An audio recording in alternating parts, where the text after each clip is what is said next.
Hello. Hello. What happened? Hello, hello. Oh my gosh.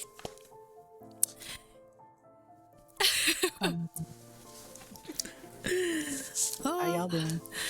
Oh, hi. V, do you like our hats? I hope you like our hats. Hi, Vachi. Hi, Moose. We did make them ourselves. We made them ourselves. Hi, Ikkyu. Hi, Tomato Toro. Wait, yeah, Tomato Toro. Okay. For a second, I thought it said Toro. Yeah, that's how I was like, Tom Toro? Wait, I thought it was Tomato Toro. Did we just take swigs of our drinks at the same time? Yes, I think so.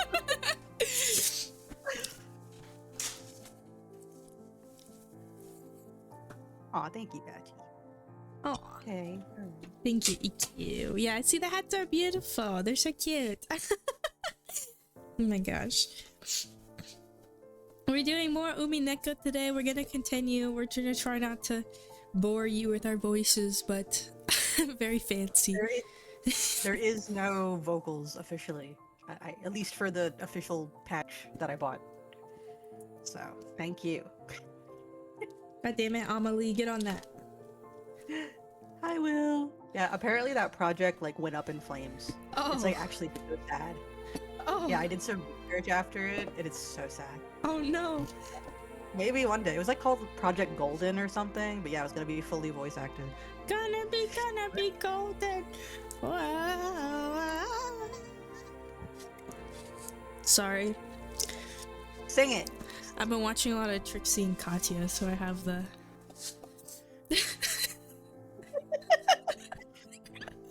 Which one are you today?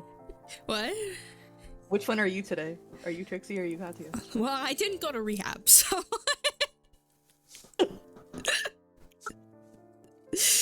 Did you struggle with smoking cigarettes? Because I didn't, so neither one of us are Trixie or Katya. That was the rehab that Katya went for? Yeah, no, oh my gosh, Katya had like crazy drug problems. That's why, did you ever watch I can't watch the documentary because it's too sad. There's like a documentary called Moving Parts where they, it's about like their friendship, and it ended for like a solid 2 years. They were not friends. I think it was like 2019, no, it was, I think maybe 2019, 2020, something around that time period. Like they were not friends because Katya needed to go to rehab and like lost her shit on set one day. And it was just awful. Wow. And no, I didn't know. I didn't watch that. I didn't either. It's too sad. I can't get myself to watch it. But she came back from rehab and she's awesome. She's chilling. They have a podcast now, so that's good. It's yeah, I knew about the podcast. The Bald and the Beautiful. Hope we're good. As you will. Yes, we like our hats. Yeah, we have nice hats on. Okay, so oh, let me switch over to game for you so you can explain. Putin's gonna explain some stuff. Yeah, luckily a lot of, well, I guess I can't say a lot, but a good majority of visual novels don't have a good like recap until after you've already completed a route. So it's good that this does. Let me know when you're ready. You are good. I have a little scuff because I have to create a display capture, but 'tis fine. You're good. Thank you for the head pat. It works now, like I said. I was watching Putin set it up before stream. It was funny. Don't be jealous of my head pats.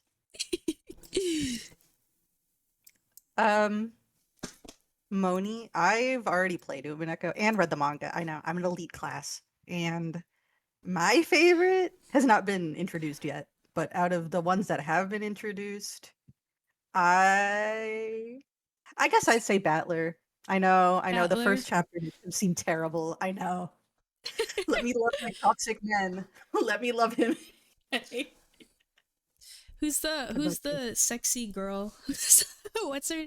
No, the teenager.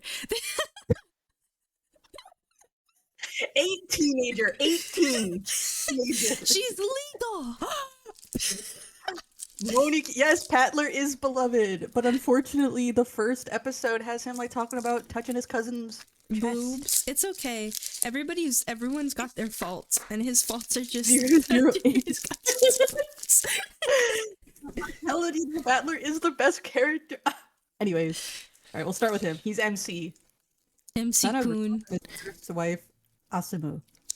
Yeah, I guess they don't say her name in this one, but briefly when we played it last time, they kind of introduced that this is his father, Rudolph, that he moved away 6 years ago to live with his mother's family because of whatever he did.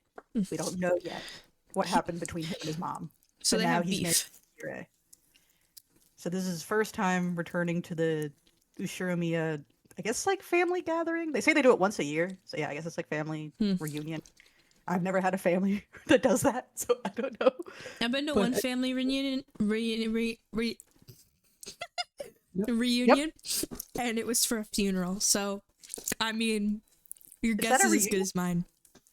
Well, like, they got, because like my family, I say like I'm from the woods. Like, I'm talking like my family like actually lives in like farmland woods, like actually woods. So I guess nobody goes and visits like the entire family often.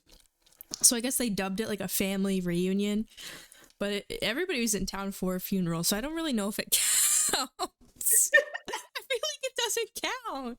That was also like 10 years ago, so I don't remember any of it. Rest in peace, Muyen, Mr. Muyen. Muyen. It was like a great grandmother, and I think she was like over 100 years old. If I'm being honest, she lived a good life. Was she like this one? Yeah. She wasn't talking about her boobs though, like she was. Oh, that's right. I forgot. Okay. So this is the main character. This is Battler. The whole thing with the Ushiромiyas is they have like Western type names.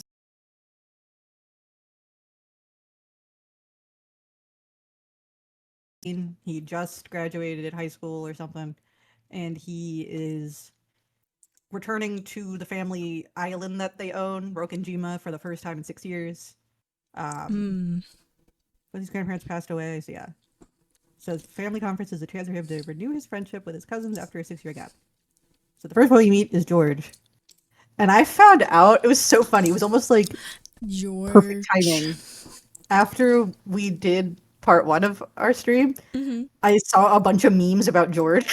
And they were like, how the writer really wanted him to be seen as like a cool guy, but you'll learn he's like the opposite, especially if kind of reading the other chapters. He's actually not this like cool suave dude. And so I wonder if Ryukishi ever thinks about that, about how this one who wasn't meant to be super cool ended up being cooler than him. He bombed it. I don't know why he put him in a lime suit.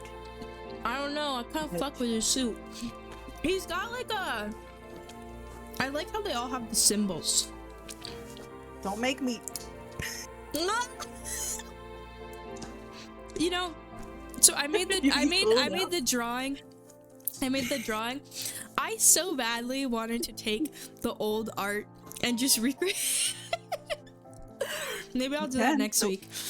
The world is your oyster. Because that's my drawing level. I feel like it would work perfectly. I could draw that. Are you kidding me? You will. It's no longer. Okay. So yeah, so this is George. So he's 23. And he's a hardworking guy, and Battler really looks up to him. Because again, he was meant to be a cool dude. He's the cousin's leader. He's the eldest, and his mother is Eva. It's never clear to me which one it is. So she's the main head, Kinzo, who's not on this tree, but I guess I'll get to him last.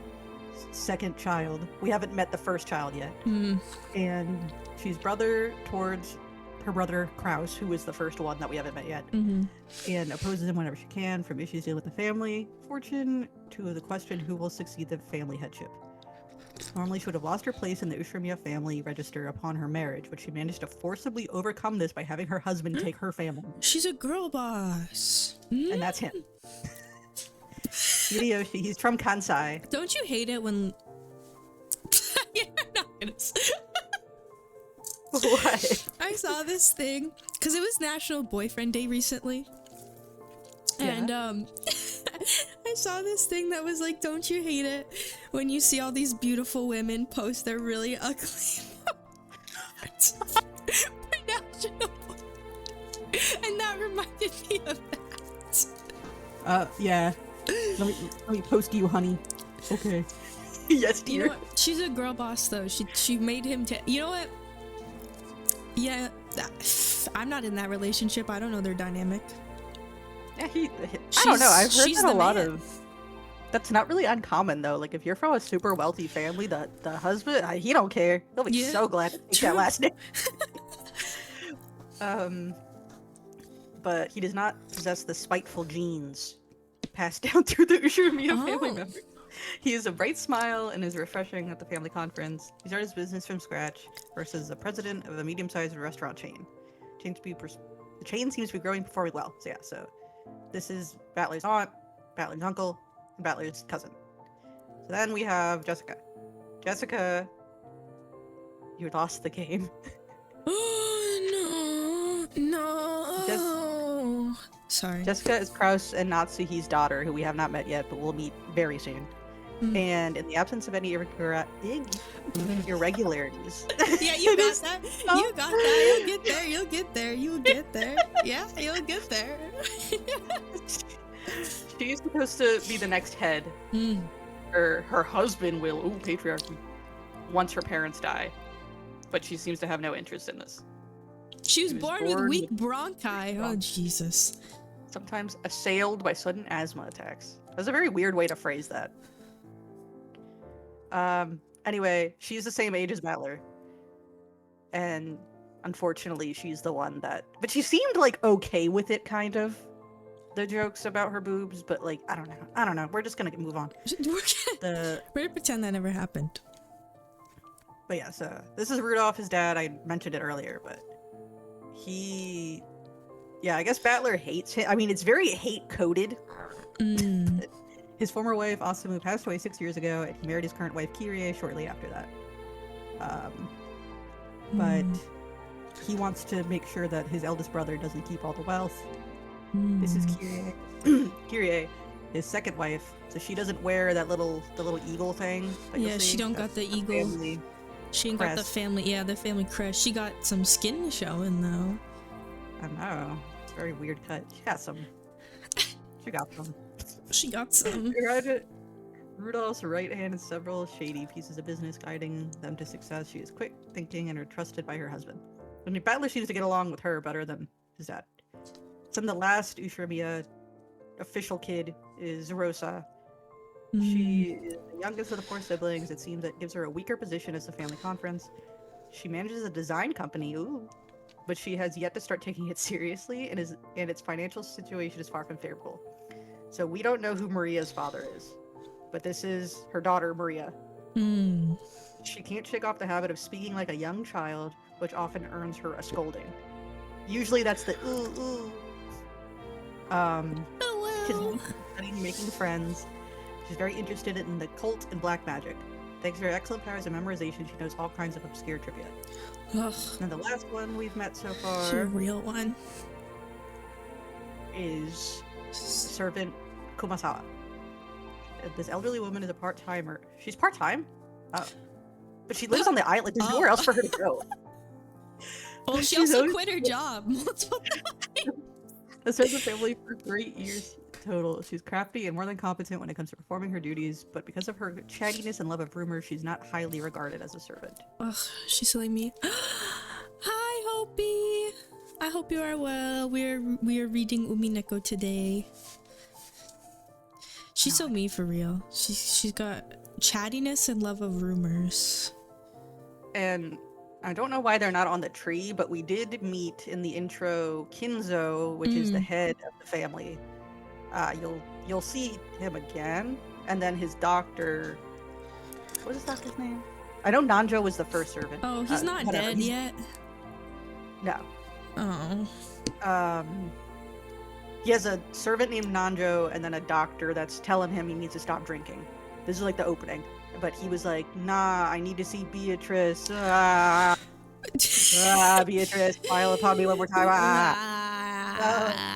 So we'll figure out a little more about what that means later. He's in love with her. Please don't put any spoilers in the chat. I do want to. No one did. No one has. But I just want to make that very clear. This is Ivy's first time reading it, and a lot of people's first time reading it. So the story is very good, but let's not put any. Especially, please don't put any end of the story, like the entire story.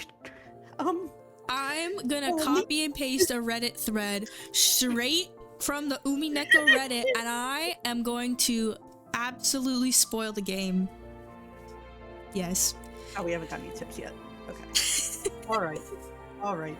Wait, so we'll look at their old cells real quick too. Oh Jesus! Wait, go back to Jessica, please. Oh my god. Look at her hands. Oh my god. Oh. He's the one that looks like the most like a woman, like the most like what she's supposed to. Oh, I guess her too. She's aight. She pulling up to the. He looks very feminine. Yeah, he look very feminine. Hey. She looks more different. Well, I mean, you're also getting her full body instead of like thighs up. I like her pants.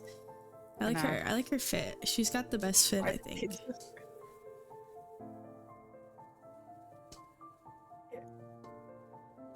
I hate this female. I love the way his mouth is. Anyways. Like, look at... I miss Battler's fang. They took it away. He had a little fang, and now... I love fangs. I love fangs. Why are their chins so strong? Exactly. Why are their chins so strong? They're so goofy. Alright, so where we are in the story is they all chatted. Mm-hmm. And... Oh. Actually, wait, let me... Okay, so they all met at the airport, or yeah, the airport, and then went to this island, and then had to get on a boat to, and they're arriving at the island that the family lives on, like where the estate and property is. Yes. So they all flew in together. All the well, no, actually, no, not Jessica. These all did. Jessica met them there, and so did Kumasawa. On the boat, Maria starts saying how something isn't right. Like she just saying it over and over again, and almost as if she's possessed. And everyone's like, Maria, like what? And then then Kumasawa comes, and she kind of hints at something. We don't know the details yet, but Jessica immediately makes her stop. Like immediately makes her stop, and then she goes away. Immediately stop. So we don't know, but there's an ominous vibe. There's supposed to be a typhoon as well. Thank you for the cheer, Will. Thank you. But yes, there's a typhoon. Ominous. Ominous. And the seagulls are crying, which is the type. And there's like a little. I don't know the exact term, but there's a little shrine, and something in it is missing. That's something Battler knows as well. So that's where we are right now. We have not met the head yet officially. We only saw him as the viewer, and we have not met the parents yet. So yeah, so that's where we are. Where they're just approaching the family estate. And yes, I'm a bunny. Okay. Here's the doctor at the hall. Alright, oh wait. Last time. Okay. Who did we decide on? I'm Battler. Oh god. I'm Rudolph. I'm Ava? What if we just... How many men are there? There's 4 men. And there's... Jessica... Well, I was to say, why don't we just split it, men and women at this point? So we can keep track. Okay. Do you want to be man? I'll be man. Oh, alright, fine. Take Battler from me. No, wait, you like Battler. You can be man. Okay. Wait, are you men or my men? What? I'm mad. I'm mad. So most of the narrative, like if it doesn't show someone's talking, is Valor. Okay. Seems like we've docked at the harbor. The boat driver came out and jumped to the pier with the mooring rope. Mooring. Wait, Oh. a large man in a tuxedo was waiting there for us with a warm smile. I didn't recognize his face, but judging by his clothes, I guess he was a servant of the Ushirimiya head household. Oh. Milady. Milady. Welcome home, milady. Oh wait, it's way too loud now. Okay. Welcome home, milady. You were so late in returning that I began to worry. Ah, thanks for caring. This moron got so scared we had to slow down. Oh yeah, for some reason they really like to tease Battler for not liking heights or boats. It was seriously annoying. Shut up. Urusei. Someday when the shoe's on the other foot, you'll remember this. And the shoes on the other foot. At this rate, word will spread to the whole family and I'll be the big conversation piece during dinner. This is the whole family. like, it's already a big There is no one else. Without this, everyone be talking about me because of the 6-year gap, but now I've given them an even juicier topic. Yeah, he didn't want anyone to mention the gap, but he also doesn't want he just doesn't want to be perceived, which I understand. But he's such a diva. He's such a diva. Damn it, why does the Ushirimiya head family have to live on this isolated island? Rah! Rah! In the meantime, the boat had finished its mooring? Yeah. Is that the term? Mooring. I think it's when you dock. Never really been on a boat. I'm gonna look it up. Continue. I'll look it up while you talk. A small plank was lowered so that we could get down. One by one, our parents came up from inside the boat. You must all be quite tired from your long trip. Madam, please allow me to assist you. I read this as like... Madam? Malay. Like a Redditor. Like a Redditor. Thank you. It's been a while, Goda-san? What a name. How are you? I thank you for your concern, milady. Tips Fedora. Tips Fedora. Battler-kun, isn't this your first time meeting Goda-san? If I'm not mistaken, you weren't working here 6 years ago, right? Aw, geez, here they are bringing it up. How does she know that? Was she here 6 years ago? I mean, like that. I guess that would be her first time, right? So, like, how would she know that he wasn't? Oh, true. I don't know. Whatever. Indeed. So please allow me to greet him for the first time. Then just do. It is an honor to meet you, Battler-sama. I'm pretty confident about my height, but you're huge. No, but look, he doesn't look that much. Wait. They don't look that height. Guys worried about their height. Men and Not their meeting the heights. allegations. This is definitely our first meeting. I never forget meeting a big guy like you. Is that a compliment? I don't feel like that's a compliment. I feel like that's not a compliment. It's a pleasure. I'm Battler. I was looking forward to meeting you. Why? I am Goda, your servant, and I have been working for the Ushirimiya head family since the year before last. It's a pleasure to make your acquaintance. If there's anything you need, please feel free to rely on me at any time. Goda-san, it's been some time. Make him sound cool. It's been too long, George-sama. Please allow me to assist you.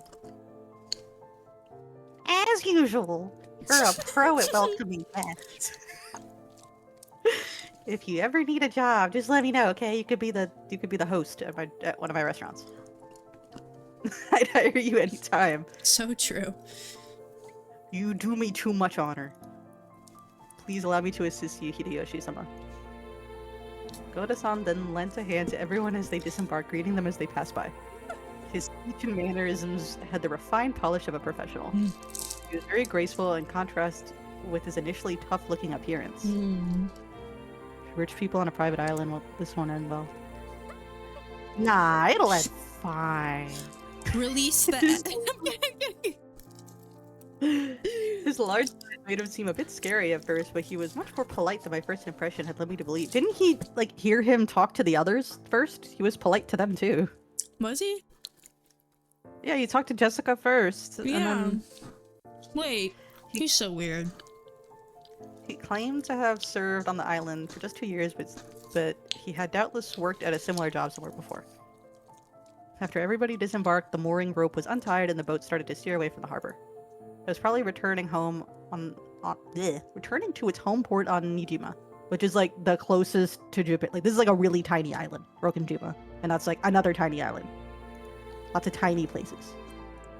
The captain waved his hand in farewell. Maria conscientiously waved her hand back. Now that I think about it, that must be why I felt something out of place for a while now. I can't hear the cries of the seagulls. They stopped. Guys, when the birds are gone, that's you need to be gone. If there's a life lesson, when the birds are gone, you need to be gone. Seagulls? The birds? What other birds? Well, yeah, like what other... What is seagull in Japanese? Is it like a word that could be confused with like another word? Umineko. That's what the title of it in English is When Seagulls Cry. What? Wait, let's hear. They don't have them cawing in the background. What? Sea cat. Cats are cuter. I didn't know that it was... I didn't know that. Yeah. Yeah. If I remember correctly, whenever we came to this island in the past, the seagulls always greeted us with their lively nya nya cry. I guess that's why they're called, because they sound like cats. I don't think so. I think my cats at least chase them down. Let me pull up a seagull noise. Hold on. You know what I realized I need? I needed like a sound bar. I need something where I can press buttons.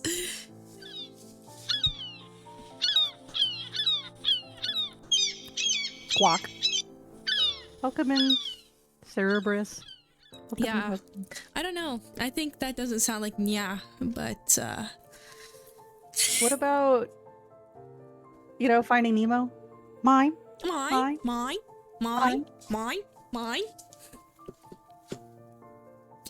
Because of that, whenever I hear the cries of seagulls anywhere else, I get the feeling I'm coming to a family conference. Japan must have some weird sounding cats. Nya. Neko da nya. nya. Except for the small part of the island where those of the Ushimiya head family live, Rokenjima has been left uncultivated, which apparently makes it a paradise for wild birds. Uncultivated. Supposedly, there is a cliff somewhere that housed a huge seagull colony. This island was always full of seagulls. Not having the seagulls here to greet us made me feel a bit lonely. It also is by the sea. Seagulls are by the sea. Right? What? Yeah, that's why they're called seagull. Umi is sea. Neko is cat, so they're called sea cats. You got it. My brain is so big. So big. Huge galaxy brain. Huge galaxy brain. Holy shit. Why did that take me so long? Fucking seagulls. They are a menace. Seagulls. They are. Have you ever had them eat all your tortilla chips? That happened to me once. Not tortillas. No, I had the local, like the beach where I live. The beach. People love, because they're always around, because it's right on the ocean. People will throw fries in the air just to make them come and be annoying. To make them what? I mean. One day I was standing. I wasn't even at the sea. I was I lived in a beach town at one point. Not currently, but I did. And I was just hanging out outside of my house, and it was like a good 5 miles from the sea. Seagull flew in front of me, on top of me, and just shit on my phone. Wait, what? You never? Oh my god! Wait, I have a story similar to that. Wait, on your So it didn't get on you, Well, just your phone? Like, I was holding my phone out because I was talking to somebody, and I don't know why I held it out, but I was holding it out upside down, so like the camera was facing the sky. So it was just on my my case, my phone case. But yeah, I was just standing there, and I was like, oh. Anyone who summons seagulls with chips deserves a punishment. Yep. Agree. No. At that same beach, I was walking with Papa Lapin on the boardwalk, and all of a sudden, I felt something. This should have been in the confessions video. I told you there were things I forgot. I felt a very hard rock hit my head. Like, hard. I touched the back of my head. It was It's not a no rock. And I look at my hand, and it wasn't white, which I thought all of it was, but it definitely was no mistaking what it was. But when it first happened, when I didn't see it, because it hit like the back of my head, I was like, ow. So Papa Lapin stopped, looked at me, looked at my hand, and went, oh. And then just started laughing.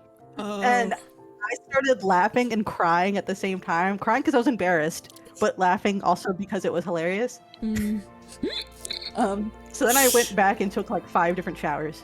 But yeah. Oh. But yeah, it's very painful when that happens. I don't know, maybe that one just didn't eat enough fiber, but it hurt a lot. I think I've heard that they hurt. See, my only experience is on my phone, luckily. Now I'm gonna jinx this, and I'm gonna get shit on by a seagull like tomorrow. The curse. The witch's curse. The witch's curse.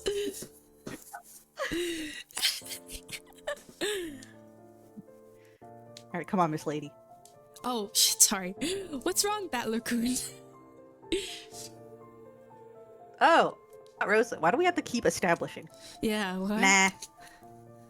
Nah, it ain't none. It's nothing really. I was just thinking it's a bit lonely without the cries of the seagulls. I would be so relieved. I would be so relieved. happy.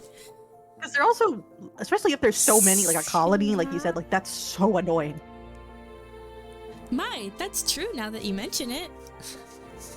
Even though they're always so noisy, today there isn't one to be seen. Is it because of the tsunami? Ooh. Ooh. Why no seagulls? Wait. Let's just give ourselves a quick reflection. They're so goofy. Look at She looks looks like like she's the same so age as the mad. rest of them. She does look so mad.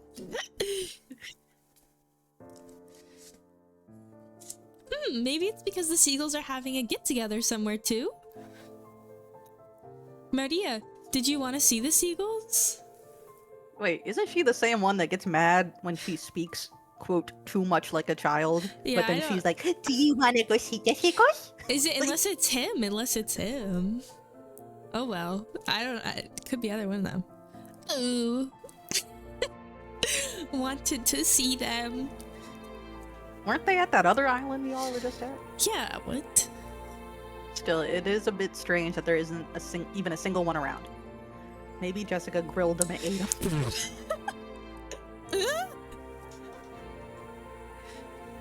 The hell? Don't say disturbing stuff like that. You'll get Maria believing it.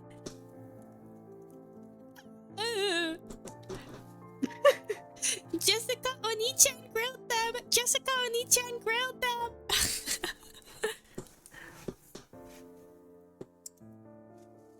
I did not. Why the hell would I do something like that? That's right. Jessica grilled them. Skin them with skin and meatballs, liver and onion. Onion.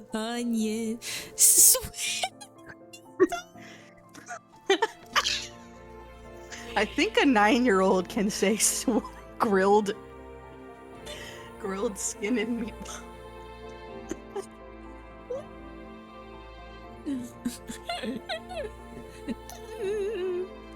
That sounds gross. Like, not even if they weren't seagulls.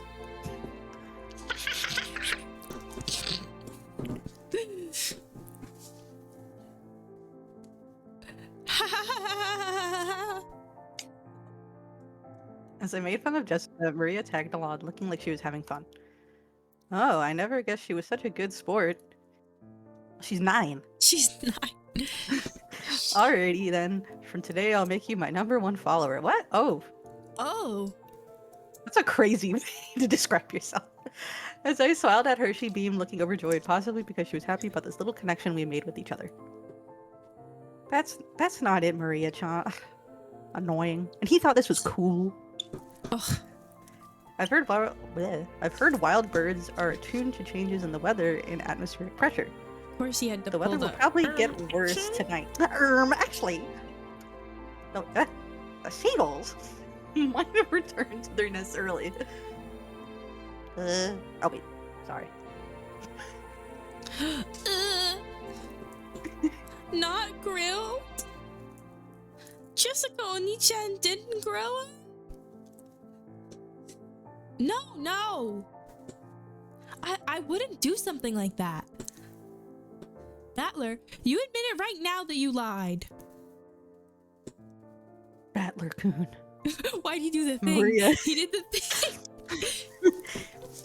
Battler-kun. Maria-chan is a naive girl, so she takes even jokes seriously. I'm gonna make him sound like a nerd.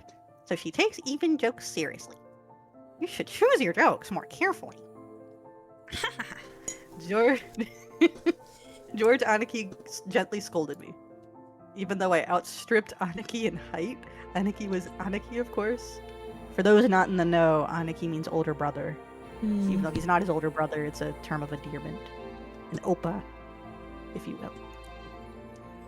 Oppa. There was no choice but to immediately apologize. Yes, there was. You could have told him to stop being a nerd. Yeah, what? You could have been like, shut up. Shut up, loser. Sure, my bad. Maria, that was a joke. The seagulls are all taking it easy in their nest today, that's all. Battler lied? I don't think that's the immediate, joke equals lied. George Oni-chan told the truth? Had she actually been tricked despite all the fun she was having? Her pure eyes made me feel guilty. Her pure eyes. Maybe I went a little overboard guilty. with her after all. Yeah, that's right. I'm a liar. What George Aniki said is true. The weather's bad, so they probably went home for the day. It doesn't mean they're gone. Right, Aunt Ressa? That's right. Tomorrow, when the weather gets better, I'm sure they'll come back so we can hear them cry. Like they always do.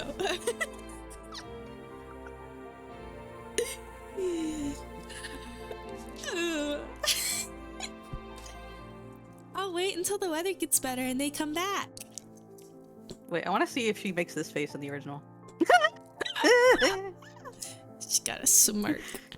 Gonna wait until tomorrow. Gonna wait until the weather's better.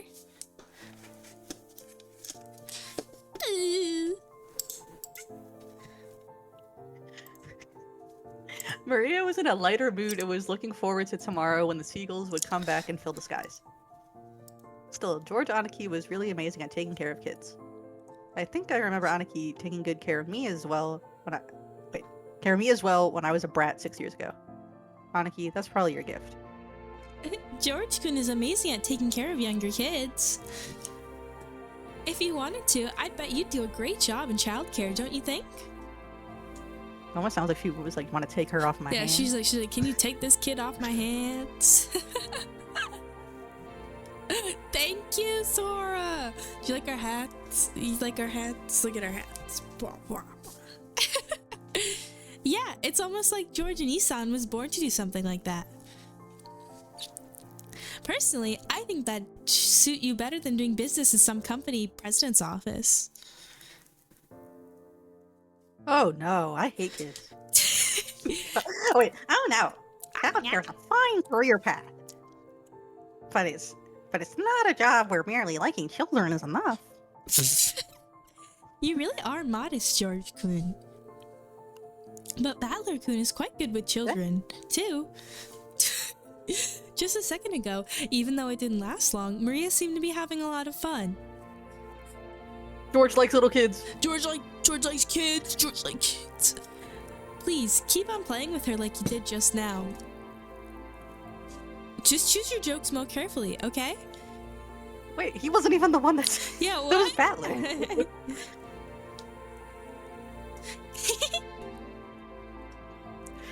Aunt Rosa winked at me. Wait, so she was talking to Battler, but also... Whatever. Aunt Rosa winked at me, giggling a little. She's a real mother, I thought to myself, who's happy to see Maria having fun. Not like Kyrie. She's a real mother. Come on, Rosa! Oh, Jesus. And you brats, too. What the hell are you doing? Huh? Let's get going. What's his issue? Okay, we're coming. He's very, I'll give you something to cry about. Yeah, right? What the heck? The old bastard was waiting for us to hurry up. Oh, a forgotten detail I forgot to mention. Battler's little sister Anji is not here. That will be relevant if you continue to read Umineko, not really relevant to this chapter. But yeah, he has a sister that she's too sick. Little bastard's waving. Hurry up. Yeah, we need to get moving. For what? To go see an old man? Might as well have this conversation after sitting our luggage down in our rooms. Now then, everyone, allow me to lead you to the guest house where you will be spending the night. Please, this way. Goda-san called to everyone and led the way. Kumasawa-san brought up the rear. Oh, whoa. Oh. Oh. A serpentine twisting path led through a dim forest. Ran a bit uphill. I guess the path was made all twisty so the slope wouldn't seem too steep. What's up, Purin? Don't like looking at old men? Yeah, right, what? Nah. I'd have been happier if they had the guts to make stairs in a straight line. Nah, I wouldn't! Damn. No doubt they made this path twist on purpose. Put on airs of distance and importance. Before long, we saw garden-style stone steps. Ah, from here on, I do have some memories. Go up these and... Wait, let's see if the sound is different. Oh. At the top of the stone steps, we saw a beautiful guest house. Oh. A white light. A white light. Its facade was lovely, of course, but more importantly, we couldn't enter its doors without having our hearts stolen away by the splendor of the beautiful rose garden spreading before it. Ah, yes. Ah! It's as beautiful as ever this year. A real delight for the eyes. After climbing the stone steps, the people greeted by this rose garden gave a voice to their impressions one by one. Is it just me, or are the flowers a little less lively this year? Why is she complaining? Yeah, He's like, oh, they're pretty. She's like, She's like, they look awful. It's probably because it wasn't that hot this summer. Do roses? We need Lulu in here. Do roses bloom in the heat? Are they better in the heat? Siri, do roses bloom in the heat? I also believe that was a factor. Milady. Sadly, this year's blooming was a tad inferior compared to last year's. Roses bloom better in the heat. Fun fact. Milady. Is that what Siri told you? Yeah, I thought she was gonna read it out loud, but she But so it was the delightful rose garden. Let's see if the music is still that. Oh, yeah, joyful. rose music. I remembered that even 6 years ago, huge numbers of roses had greeted us every year. They still look like a lot. Like, they don't look like nothing. That's like a lot of roses. This rose garden was the first thing that greeted the people who came to Rokinjima. Actually, the first thing would have been the dock. And the seagull? And the seagulls? And the the shrine that was missing? That's at least 2 roses. I think it's more than one. Have you seen The Office? Ferrari? Wait, have you seen The Office? No, yeah, well, kind of. Okay, it depends on what you're asking. Because there's one episode I've been rewatching, so but there's one episode where Kevin, one of the accountants, they're trying to guess how many jelly beans are in a jar, and he's like 10, and the guy's like, "You're an accountant. There's definitely more than 10 in here." He says 10. So that's what that answer reminded me of. Yeah, he was right. There's at least 10. In fact, it seemed to have undergone a power-up from the garden of my memories 6 years ago. This place is always so amazing. Awesome! Awesome! Wow! It would be wonderful to have a rose garden like this at home. Give it up. What is his problem? Shut up. He was so playful earlier. What the fuck? I know, like, he wasn't this much of an asshole at the beginning. I don't get why Battler hates him now. Yeah, right. Who do you think would take care of it? You? I don't think so. Roses are a real pain, with bugs and diseases to worry about. One time, a mama and Papa Elf had a rose garden, like a really, really, really, really long time ago, and I went over to go look at the roses. A big old green spider. I screamed and ran. I was like, I can't. So yeah. They're not. He's not lying about the bugs. No. Well, well, from what I've heard, Kirei-Nissan takes care of her rose every day and makes sure no bugs get anywhere near it, right? Damn, he said all that and she owns roses. Is that a sexual innuendo? Now I'm not sure. Wait. I didn't even think I'm just too innocent. Huh? Uh-oh, I think you're right. What are you talking? I'm right. What are you on about, woman? That's right. Though in this person's case, the rose goes after the insects like some nasty carnivorous plant. Oh. Oh. So that's what you mean. Oh. After I just kind of yelled at you in front of people. Yeah, why do you make a turn to be a butthole? Come on, Rosa, can't you give that a rest just for today? I've put that sort of thing completely behind me. What, having relations with your wife? I did not have sexual relations with that woman. I wonder. After all, you're just a womanizer on an almost genetic level. Oh, okay. I get that, but this is his actual legal wife, so he wouldn't, you know, like you gotta, like that wouldn't. It would be more weird if she wasn't his legal wife. Womanizer, baby, you.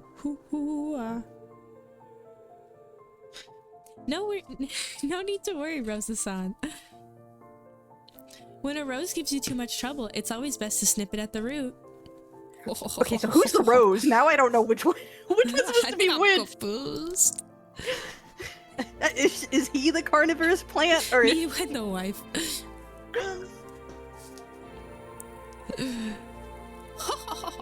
Such frightening talk this is. She was, wait, Yoda?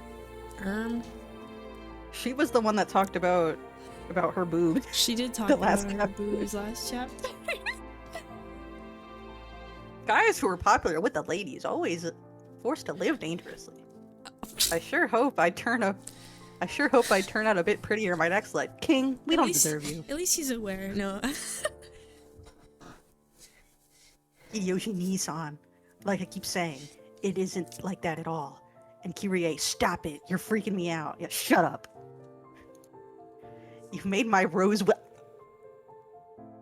Good. So he is.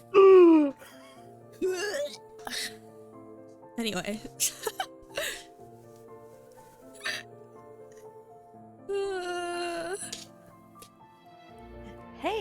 Hey guys, stop being freaky. Freak Bob. Hey Maria-chan, look over here. These roses are especially magnificent.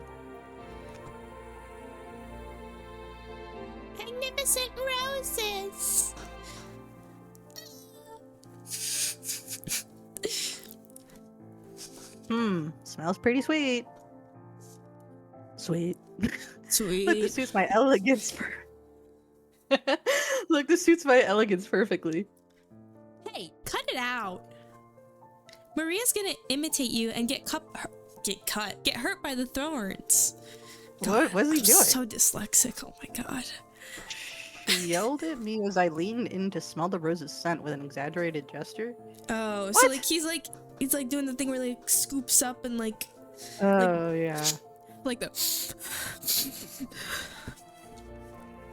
I thought she was overreacting. The mic. It did. Okay. I thought she was overreacting, but when I turned around, I saw Maria imitating my every gesture and George Aniki smiling broadly at us. Hey now, Maria-chan. Let's be careful. Rose thorns can hurt. Ooh. George Oni-chan. Only this rose is strange. Wait, let's see if the music changed. Strange? What's wrong? Nani? Maria pointed at a single rose. I immediately understood why she found it odd. In the midst of all these magnificent roses, one single rose was just starting to wilt. There wasn't any particular reason. Some roses flourish, others wilt. That's all there was to it, but Maria seemed very concerned about the only unhealthy one in the group. It must have made her feel lonely. I thought the music was going to be dramatic. So, you feel sad for this rose because it's the only one that isn't healthy?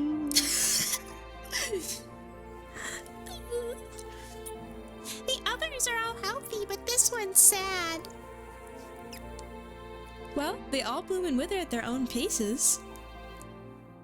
I'll bet this one's just starting to wilt early because it got to bloom before any of the others.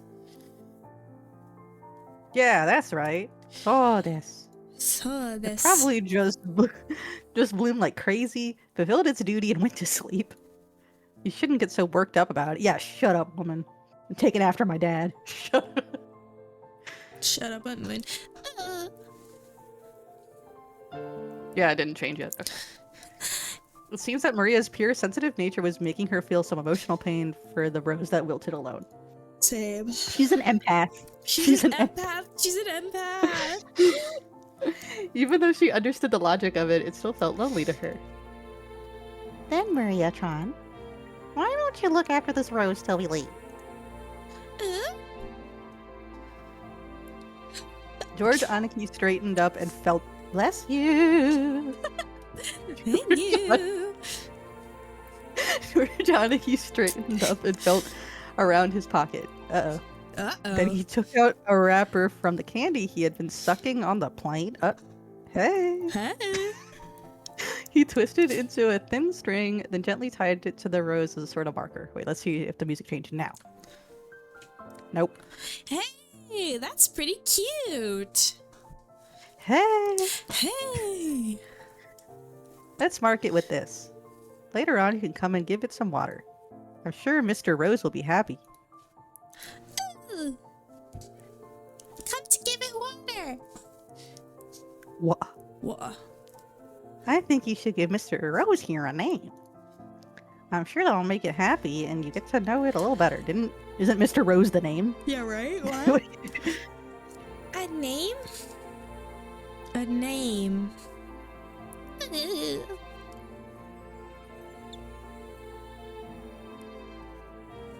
Though she still wore her usual sullen face, Maria crossed her arms and began to consider this intently. At the very least, she appeared to have been completely pulled out of her slump. Nice going, Aniki. You're so cool. So kakoi. So kakoi. George Nissan has always been really understanding. I can't help but respect him. Yeah. I guess he was just born that way. We've got to start picking up tips. Was this garden just as magnificent when you all were kids? It was only after I stopped living here that it grew so big.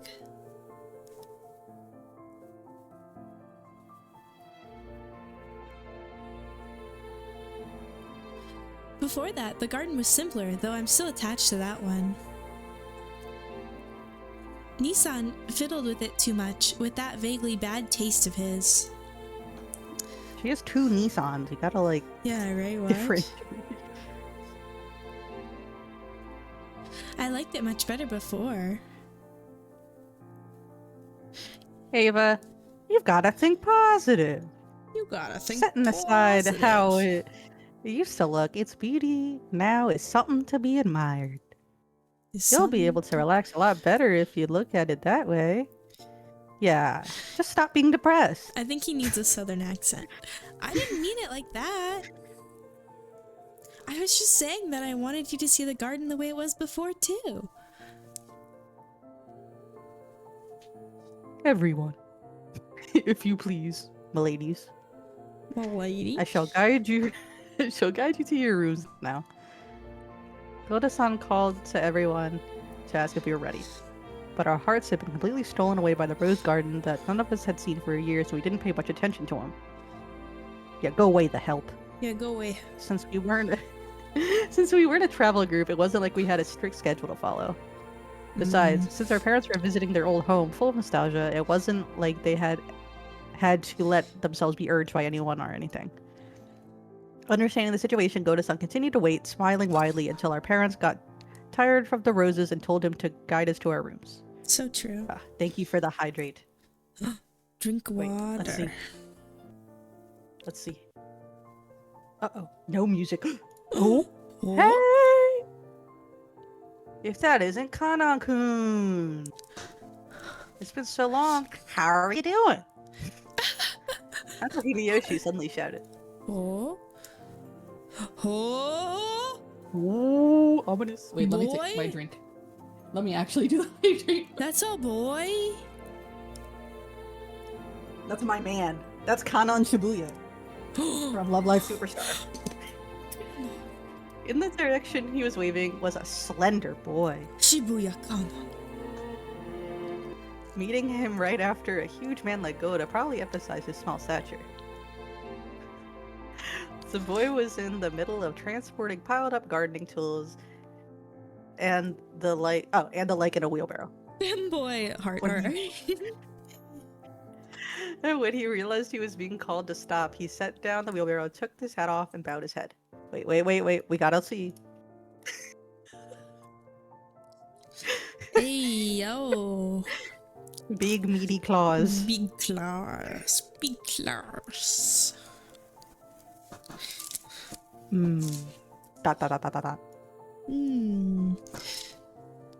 I don't know how to. What voice should I use? Yeah, what voice? I don't know. Good afternoon. Good afternoon. We'll do a really bad British accent. I figured he was probably younger than me, and I realized by the general atmosphere surrounding him that he was another servant. He greeted us in response to Uncle Hideyoshi's call, but he seemed like he might be pretty unsociable most of the time. It was a greeting that lacked feeling. When Goda-san noticed that our interest had shifted towards him, he went to the boy's side and introduced him to us. Bettler-sama, allow me to introduce you. This is one of the servants of the Ushimiya head household. Kanan-san, greet our guest. Oh, that look he gave him. Did you see that? That look? That look in his eye. I'm pleased to meet you. I am the servant, Kanon. Why is he a servant but he has the little thing? That's suspicious. I'm suspicious. Yep. My first impression wasn't wrong. He seemed to be unsociable, or at least not so good at talking. Compared to Goda-san, who is extraordinarily polished as a servant. Well, I'm suspicious. he's also a full male. Like, this is a full-grown man. And this is, like, not a full-grown man. And this is a femboy, so I don't know. Couldn't help but feel an inexperience typical of his age. I'm sorry. When Goda-san urged him in a whisper to give a bit more of an introduction, the boy named Kanan only cast his eyes downwards. Kanon-san, could you perhaps give them a little more of a greeting? No, Nar. because we are furniture. He didn't seem to be refusing to greet us out of spite. Rather, he seemed to have fallen silent because he didn't know what else to say to us in greeting. Okay. Well, Kanon-kun Shine doesn't tend to talk much. Oh, he might not be that sociable, but deep down he's a really good person. Don't get him wrong. You've been working here for 3 years, haven't you? Pretty sure you started a year before Goda-san, right? Even though he wasn't exactly giving a terrible first impression, Jessica hurriedly backed him up. I see, apparently his unsociable nature causes him trouble a lot. I see. Okay then, nice to meet you. I'm Battler. I'm 18. How old are you? That's okay. Hi, I'm Battler. I'm 18 years old. I don't, look at that, yeah, he earned that face. That's like, Hi, my name's what's it to Battler. ya? I'm 13 years old. And what? I'm going to Disney. Wait, what is it? I'm going to Universal tomorrow. Or no, I'm Trey. I'm 13 years old. Play point guard. I'm gonna go basketball game tomorrow. He fell silent as though wondering whether or not it was a question he'd have to answer. But here again, Jessica plowed ahead.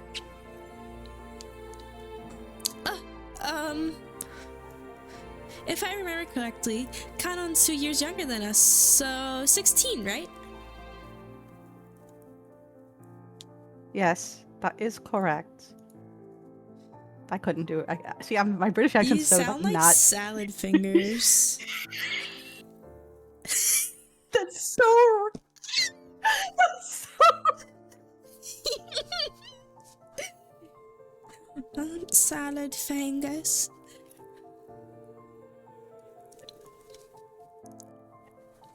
Guys, I think we're gonna have to end stream now. My feeling is hurt. My feelings. It looked like he would have preferred. Ivy got me too much in a tizzy. Preferred not to tell us his age if given the choice. Then why did you ask? If you saw that, like you had the emotional intelligence to notice that he didn't want to say it, then why did you? You could have been like, never mind. But you still let me Never leave mind. it. That's probably because he thought we looked down on him for it. Meanwhile, our cousin Maria is like 9. But okay. Oh wait, let me stop crying. I remember that when I was around his age, I hated being asked how old I was by adults. What? Why? What? I don't. Did you? I don't. No? No? I see. 16, eh? A whole whopping 2 years. That's gotta be a delicate time.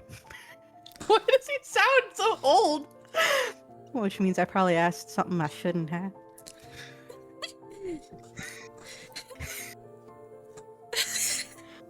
I'm glad you're about our age. Just be cool and call me Battler. Just be cool. And I'll call you Kanon. Yeah, just be cool, guys. Just be cool. Thank you very Now I can't even speak because I'm gonna think about salad finger. Salad fingers. Sorry. Oh my gosh.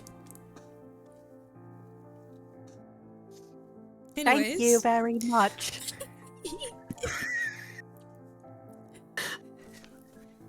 It looks... Okay. But the sentiment alone is sufficient. Battler-sama. Battler-sama. Jessica looked panicky for some reason. She seemed to think that my impression of Kanon was getting worse by his refusal. Well, as a girl, Jessica probably couldn't understand the fretful male heart at this age. What? What's that? I don't think that's a man. Males in the chat with 16 and tender age. Did you not like being asked if you were 16? I feel like when I was 16, I was like, hell yeah, I'm 16 years old. I can drive a car. Yeah, isn't that like Sweet 16? Like, Yeah. You get to have a birthday, even though I've never met anyone that actually had a sweet 16. You fail your driver's license exam 3 times. I failed my permit exam twice. But not drivers, I got it on the first try. As his elder, even by just 2 years, I took it upon myself to be understanding of that. Kanon-san, would you perhaps be a little more courteous? A smiling face is also part of a servant's duty. Wait, let's see him smile.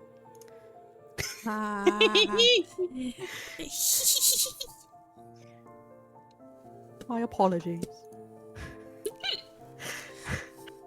Stop! It's me! Every time you laugh, I think... Okay. Lock in. I won't laugh. I shall make an effort.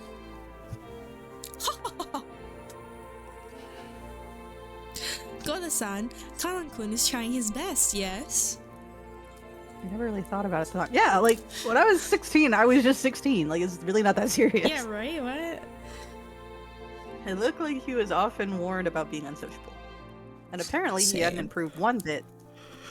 Goda-san kept his business smile, but let a small sigh of resignation escape. Well done. I still have work to do. If y'all excuse me.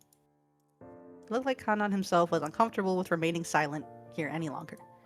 Well, yeah, because they all kind of like Yeah, they all ganged like up on him. dogpiled him. Poor thing. After another perfunctory bow? Haven't read that word in a while. Functory. He turned around and started pushing the wheelbarrow again. So true, Vachi. Oh wait, oh, music. Just then, the wheelbarrow suddenly wobbled and fell, scattering the load. I guess the wheelbarrow's single wheel got caught on a pebble and lost his balance. Now, what do you think you're doing? No, what do you think No, you're no. doing? Clean it up quickly. Goda-san urged him to hurry in a quiet voice, though hinting that it was shameful for a servant to appear clumsy in front of guests. Kanan-kun wordlessly reloaded the wheelbarrow with his fallen objects, as if to say he understood quite well without being told. He seemed to be fine with the light-looking gardening tools, shovels and such, but he looked like he was having trouble getting his arms around and lifting up some sacks of fertilizer. So... Are you okay? Are you okay? You're so careless. Here.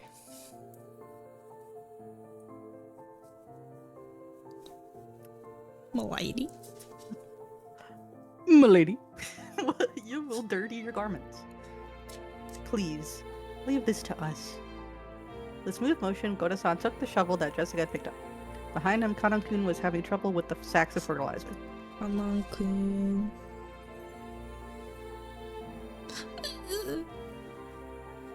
You'll dirty your garments? Worry, the ones I'm wearing aren't that expensive. Besides, I hate guys who just sit there and make the waitress pick up the fork when they dropped it at a restaurant. He's so true. So true, King. So true, King. I lifted up the other bags that had fallen. Of course, they weren't light, but for me, it was a piece of cake. What? Then why did you say that? Wouldn't they be light then? Kanan-kun looked at me surprised. It was the face of someone who never would have expected to receive help from a guest. Patla-sama, don't worry about it.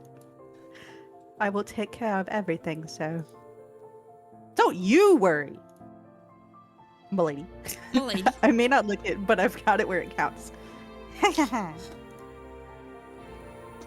Since Kanan-kun looked like he hadn't yet gone through his growth spurt, he was stuck with a sorta weak body. That kind of weight might have been too much for him. I don't know, I've met a lot of guys who are skinny, and they actually can carry more than you'd think. Oh my god, yeah. It's true. It's quite heavy.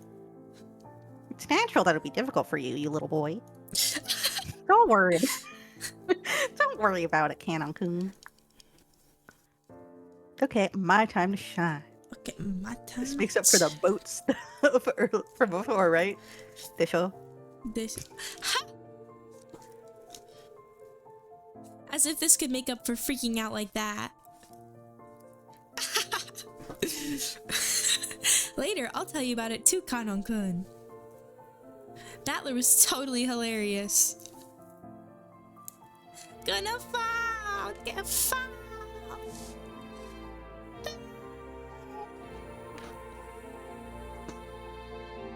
As they did this, I piled the stuff back into the wheelbarrow. I beg your forgiveness. For letting... Oh, jeez. It's your fault. If you didn't say that, I wouldn't think about Salad For letting- fingers.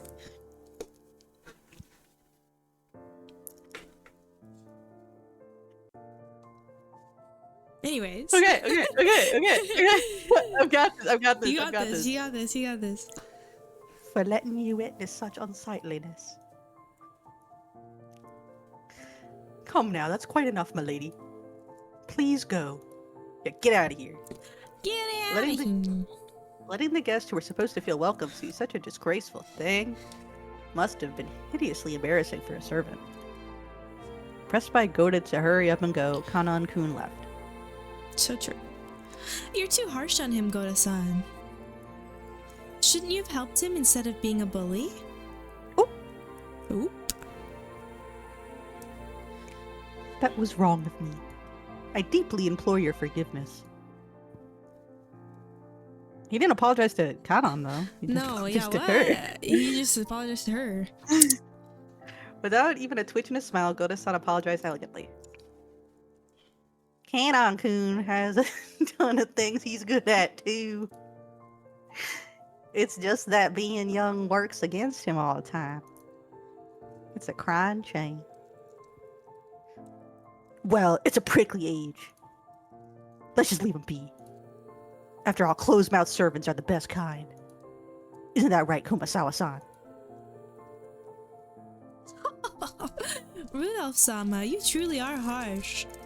Yeah, like, he really was not Yeah, this much of an Why asshole was at the he beginning. like? Why did he like enter the island and immediately? I'm gonna fuck shit up. Like, there is no servant as silent as me, of course. Everyone smiled wryly at the obvious lie. Even she herself didn't believe that, not in her wildest dreams. So she must have said it to lighten the mood. Yeah, that's the kind of character Kumasawa Ba-chan used to be. The once stiff atmosphere had cleared up at once thanks to her cheerful smile. I'd like to set down our luggage soon. Koda-san, what rooms are we all going to take? It shall be the same as the previous year. Allow me to guide you. Please, this way. We headed towards a trim, elegantly simple guest house. This was gonna be our temporary quarters for the night. Wait, let's see. Nope.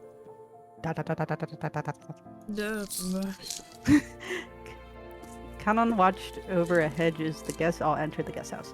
Then he let his eyes fall on the heavy sacks of fertilizer piled up in the wheelbarrow. In his mind, he kept going over his previous mistake. Battler, big and strong, had picked up the sacks in front of him, and the sacks Kanon couldn't lift himself as if they were feathers. It would be extremely difficult for an outside observer to guess the emotions that favor had stirred up in Kanon. But as far as you could tell by watching him hang his head, there was something of that he just couldn't let go of. Muttered words escaped his lips, but those words he murmured were so soft that they didn't even reach his own ears. Even I. Kanon hugged his head, slightly biting his lower lip. Uh-oh. Uh-oh. Oh. I remember the Rose Garden, but I don't remember this guest house at all. Was it built recently? Purin. Purin? Visitor's Retreat was written on the gatepost-like thing, but since everyone called it the guest house, I followed their lead. The brand new Western-style guest house, which stood overlooking the roses, had a magnificent design carefully done in harmony with the garden. Correct! It was built the year before last. Ever since then, they've used us to sleep over here. This place is more fun than that junky old mansion you knew. I don't know. If this is like the head family, like the guy's own children and stuff, why aren't they staying Yeah, in the why aren't they in the house? like the giant mansion?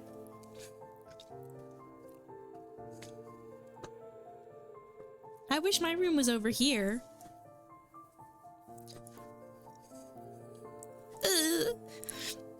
I want a room here too. I want one. I guess you could say my own house was upper class, but to me it felt completely ordinary compared to the head family. The display of wealth was shocking, as was the fact that they'd build this kind of awesome guest house for guests who had come over only a few times a year. Eva-sama, Hideyoshi-sama, please do make use of this room. Rudolph-sama, Kirie-sama, please take this room here. I really do love how beautiful and elegant this place is. Western style architecture truly is wonderful. Weast. Weast. I can handle Western design for a few days, but any longer than that, you'll need the good old Japanese look. Japanese people just relax best on tatami mats. Haha, we've been fighting over whether to make our new house Japanese style or Western style. Mom still holds a grudge about that, having the construction started with the Japanese layout, and they bicker all the time about it. I'm really jealous, George Nissan. Your parents get along well, don't they? Mine are so frosty. Then again, they're always in sync when it comes to my grades. All the rooms seemed to be for 2 people. I was grateful since I wasn't going to be forced to share the same room with the old bastard under the pretext that we were family. And anyway, I figured those 2 wouldn't be able to enjoy themselves with someone like me around.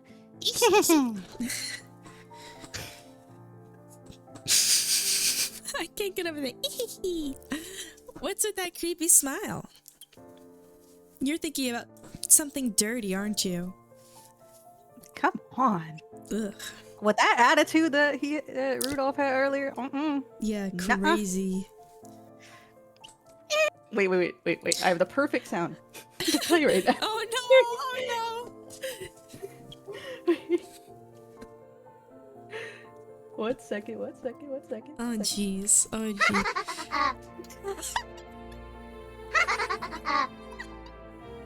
Okay. Oh my god. Okay. Something dirty? Of course not. I'm thinking about my dad just boning my stepmom. Please enjoy your stay. Wow. That hurts the old bastard. Well, now he's gonna be a dick. Now Yeah, you just right? gave him a Like, you gave reason him a to be more. reason. Once again, Dad pulled my ears from behind.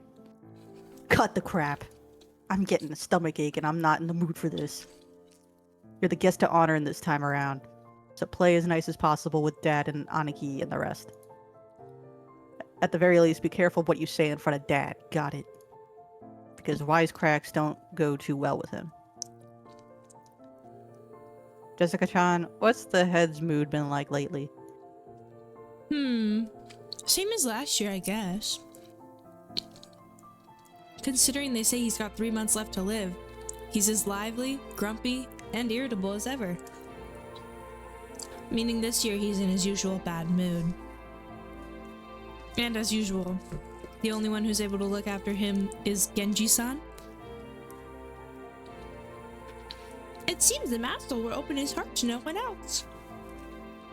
Lately, us small people have not even been granted an audience with him. He shut himself in his study again? Probably doing nothing but that weird black magic of his. What he does for his hobby is his own damn business, but when he starts stinking up the house, it really gets on my nerves. I wish he'd never come out of that study again. Whoa! Whoa! What a wish.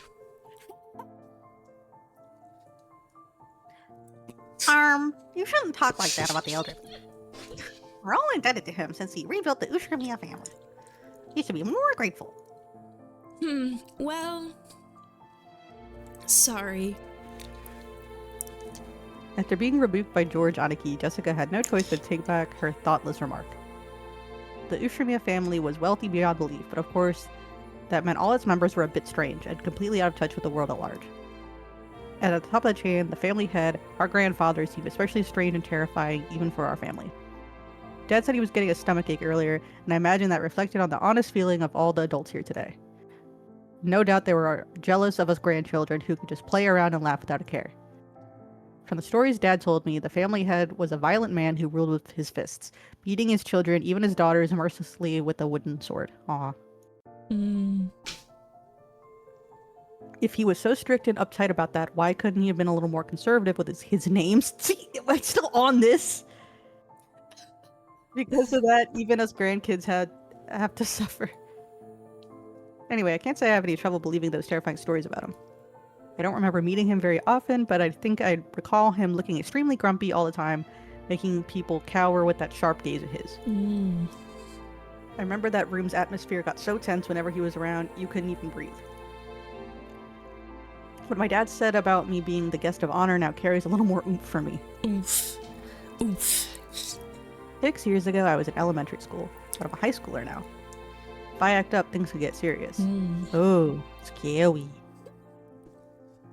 He does look frightening, but he's not so terrifying that you need to tense up like that. Nothing of what he says is truly unreasonable. He may be clumsy at talking, but he's a very logical person.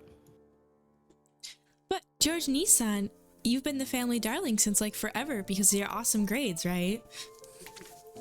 Grandfather treats us completely different. I've even gotten slapped with a wooden sword. On my ass! My ass! On my maidenly innocent ass!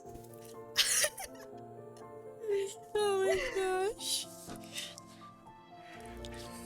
Why did his glasses change? Yeah, why did he fog up? Why'd he fog up? Oh, well, you're the heiress of a head family, Jessica-chan. Grandfather is giving you a special attention. You've got to realize that his strictness reflects his high hopes for you. Oh, come on. Seriously, I could just turn the succession over to you, George Nissan. It's a it's a bit of a heavy burden for me to carry. I think I already said this before. Oh. Sorry, I didn't realize she stopped talking. I think I already said it before, but Jessica's the girl heir to the head family. We're only cousins from in-branch family, so she probably feels totally different sort of pressure than we do.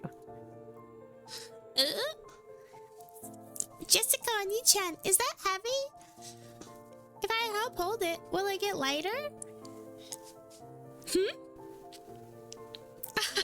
Thanks. It's okay. I'm not gonna push it on you, Maria.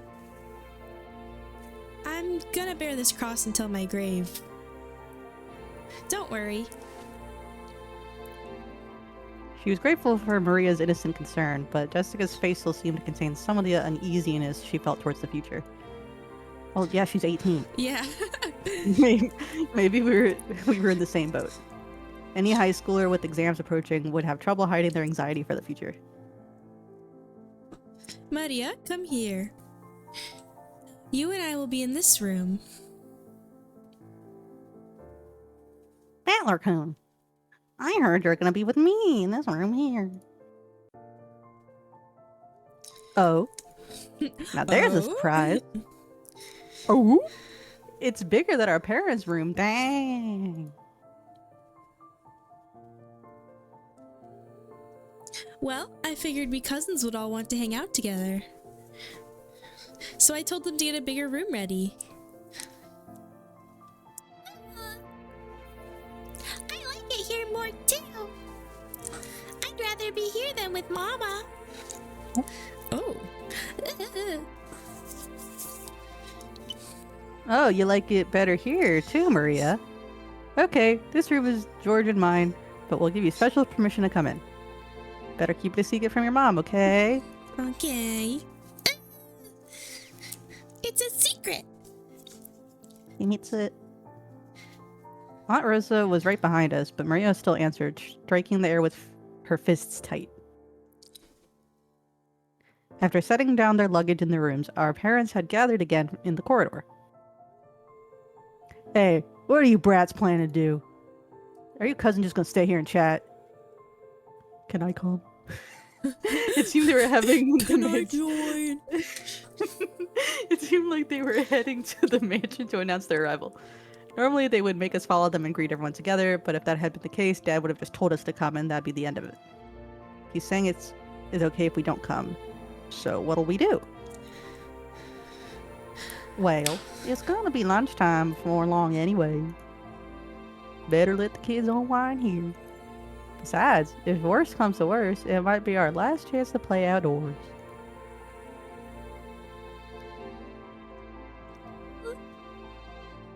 That too. Maria, you house sit for Mama, okay? Behave yourself and wait here.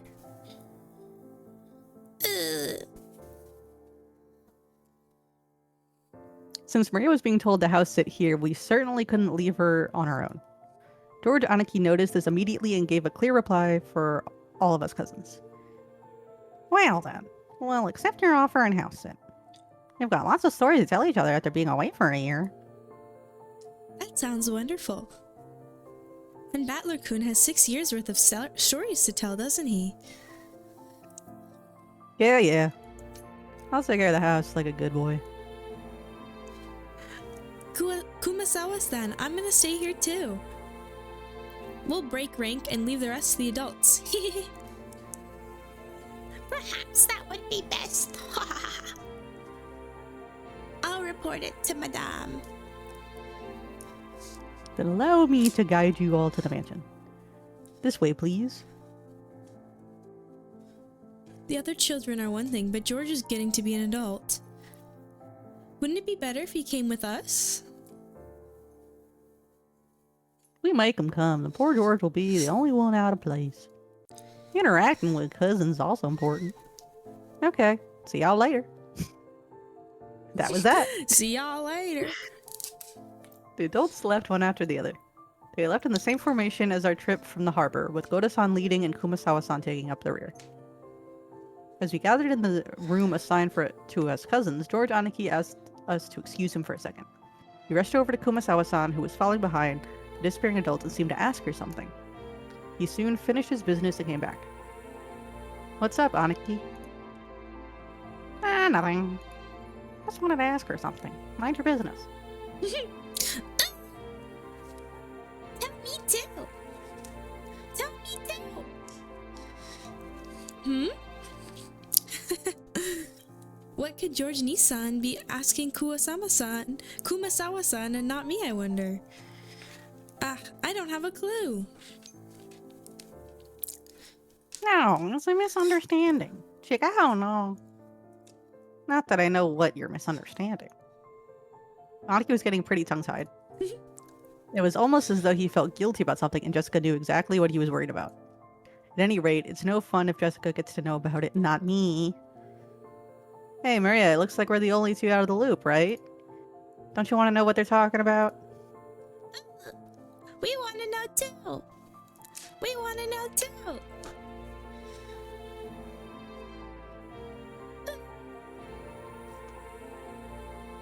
Oh. Ooh. I fooled around while oohing together with Maria. Oh, I'm telling you. It's no big deal. Liar. I'm surprised you'd tell such a terrible lie, Aniki. Confess. Confess! Confess. Maria, you tickle his right side, I'll tickle his left. Right side. Battler's got his left. Wait a second. Wait, you two.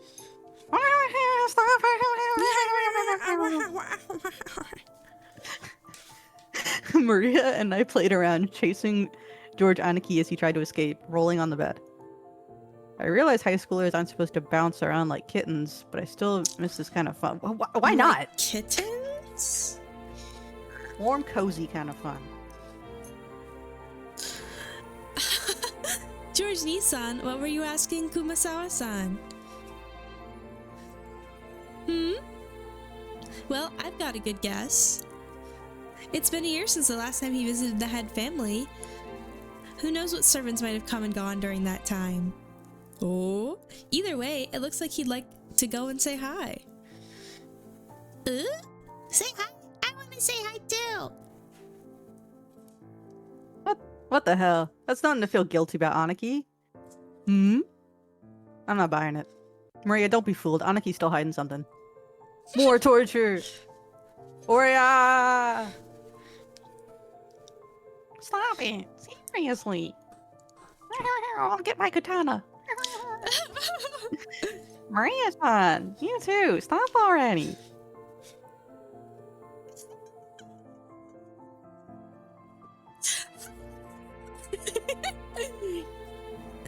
She's probably busy cleaning or getting lunch ready. Don't worry, she'll drop by to say hi sooner or later. I bet you'd rather have been welcomed in by Shannon instead of that nosy Goda. Ooh. Shannon? Shannon. Ah. Yeah, I remember the girl with that name. She's still a servant? How's she doing? Oh. Let's see. Let's see. Does the music change?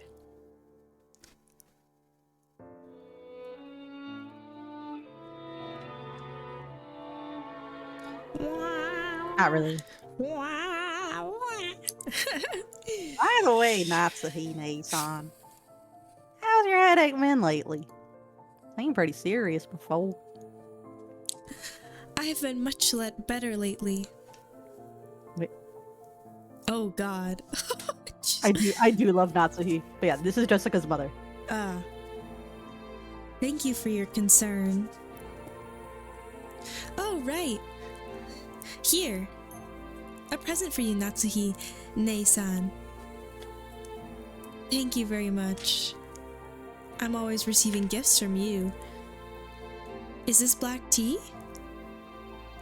It's herb tea with peppermint and lemon balm. It's a blend from a well-known store, and it's supposed to be good for headaches.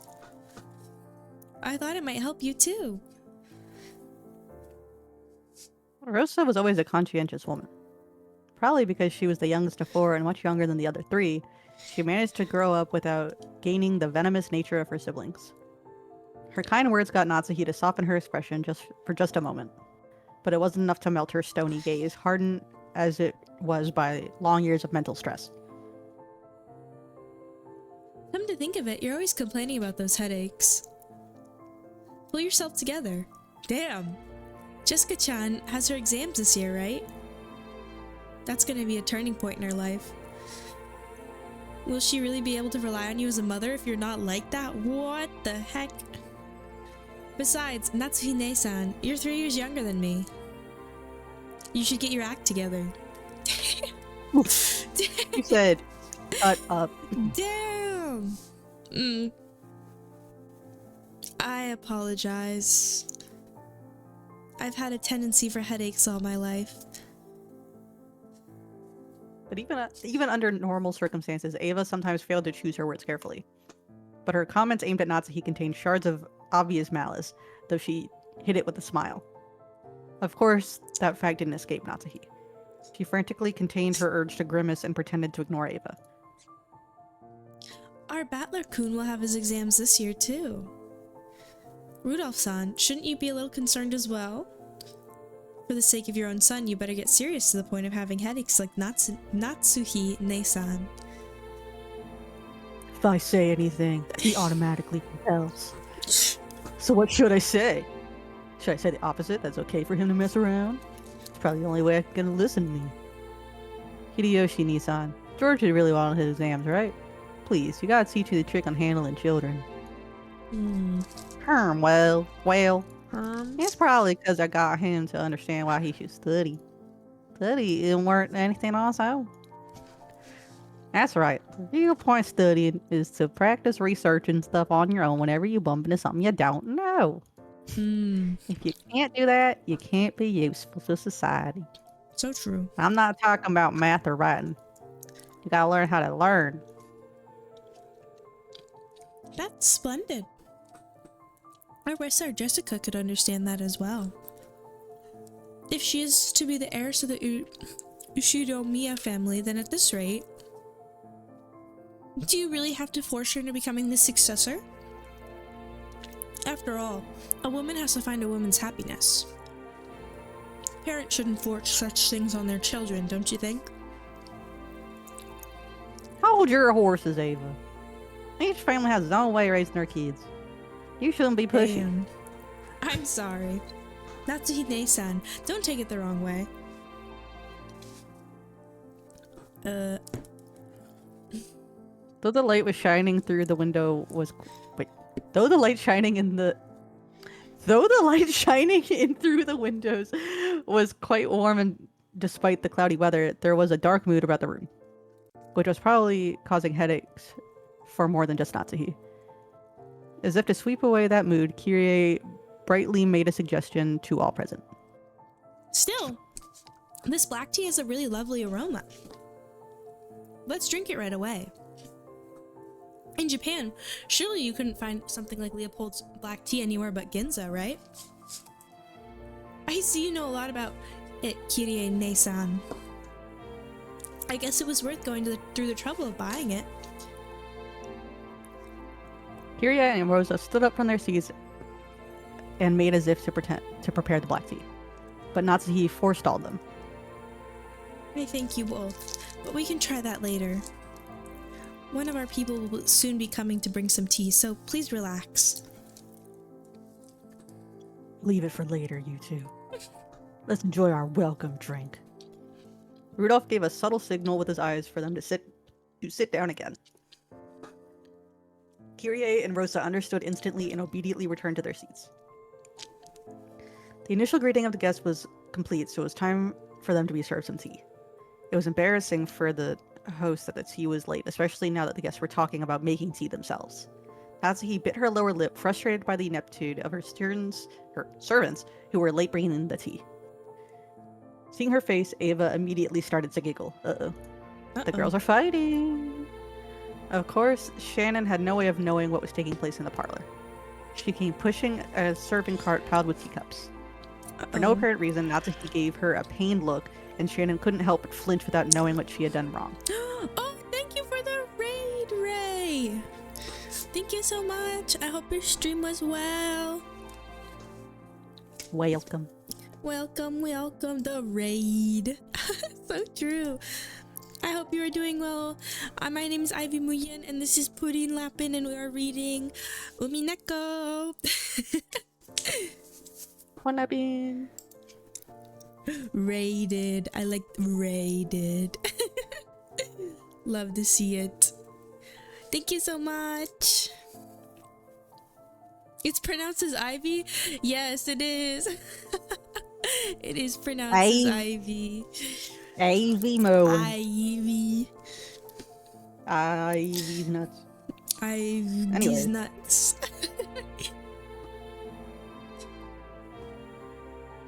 Oh my god, no, it's so fine that you've been mispronounced. I'm gonna sue. No, don't sue. No, I think it's cute when people mispronounce it. I like it. It's fun. Don't worry about it. Sorry. We must continue reading. Hold on. Excuse me. Your tea is ready. Oh wait, let me show them. Oh. Oh, Shannon Chan. It's been a while. You keep getting prettier every time I see you. Oh, thanks. See, I want to like him, but that was kind of awkward. Yeah, that was kind of awkward.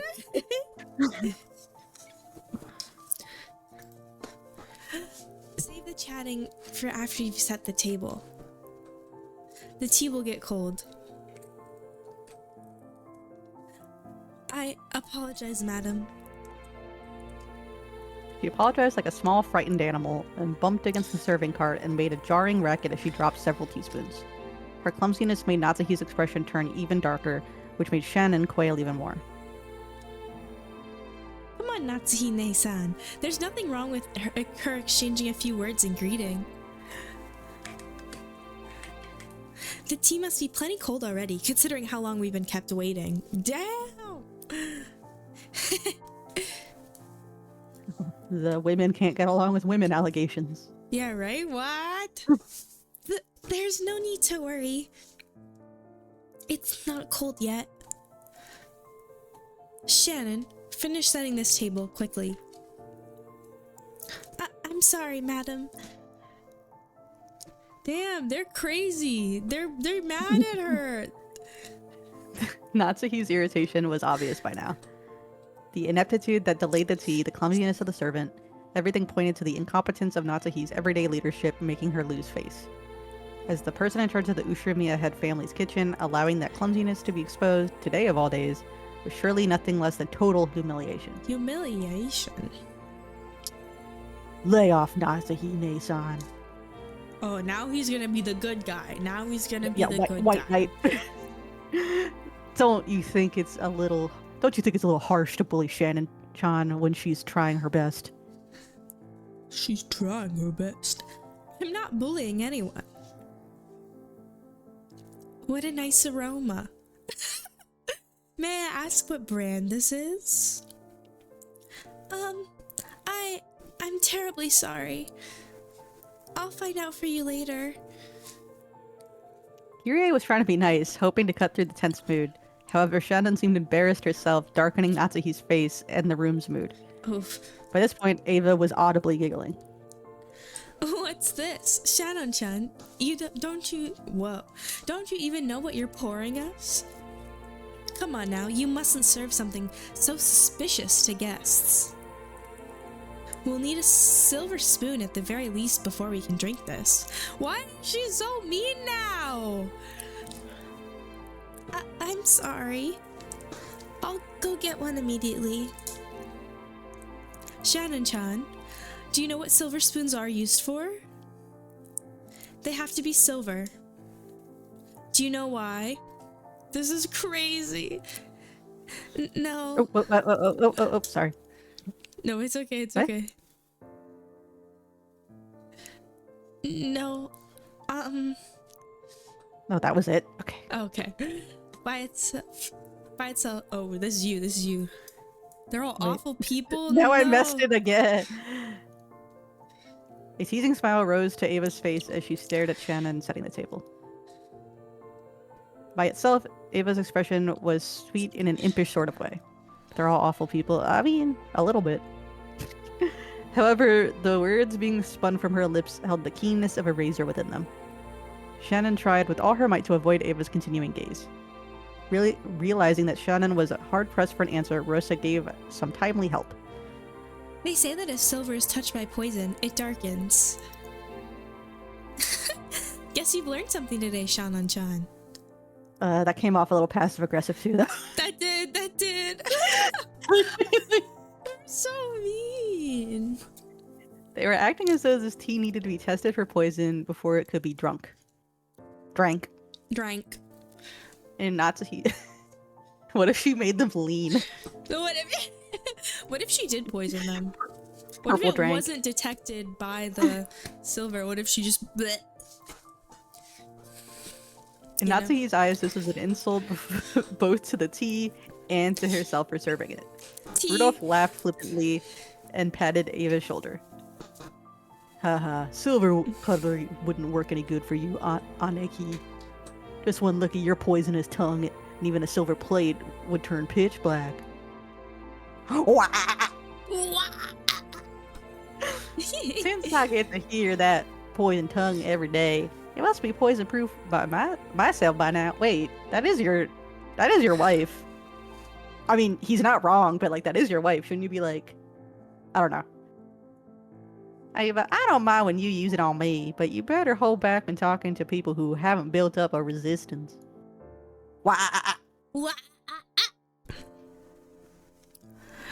My, how cruel. All I did was teach Shannon-chan a bit about tea, didn't I? Everyone followed the lead set by Hideyoshi's horse laugh and chuckled, though not easily. Only Natsuhi didn't join in, but for the time being, the conversation inside the parlor could now be mistaken for a lively, friendly chat. As Shannon finally finished setting the tea table and tried to leave, Kirie apologized to her in a low voice for not being able to help.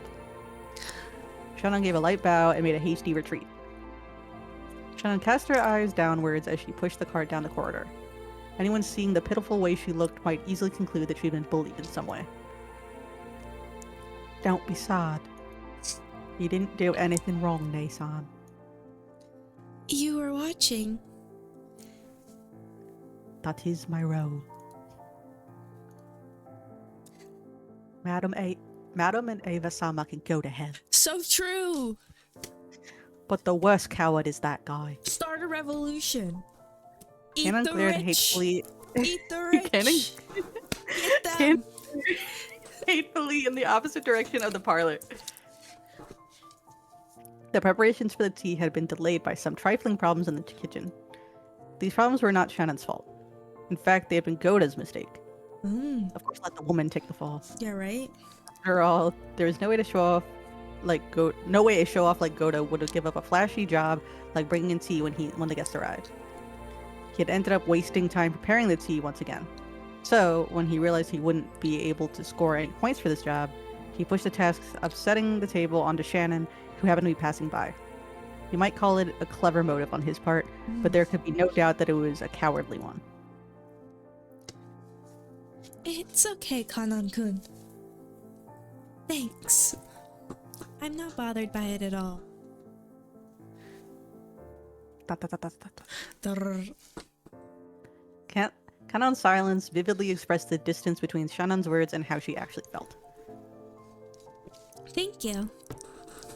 Even if you're the only one who understands, I feel a bit better. You keep your feelings too bottled up, Nason. You should be less hard on yourself, for once. Yeah, thanks.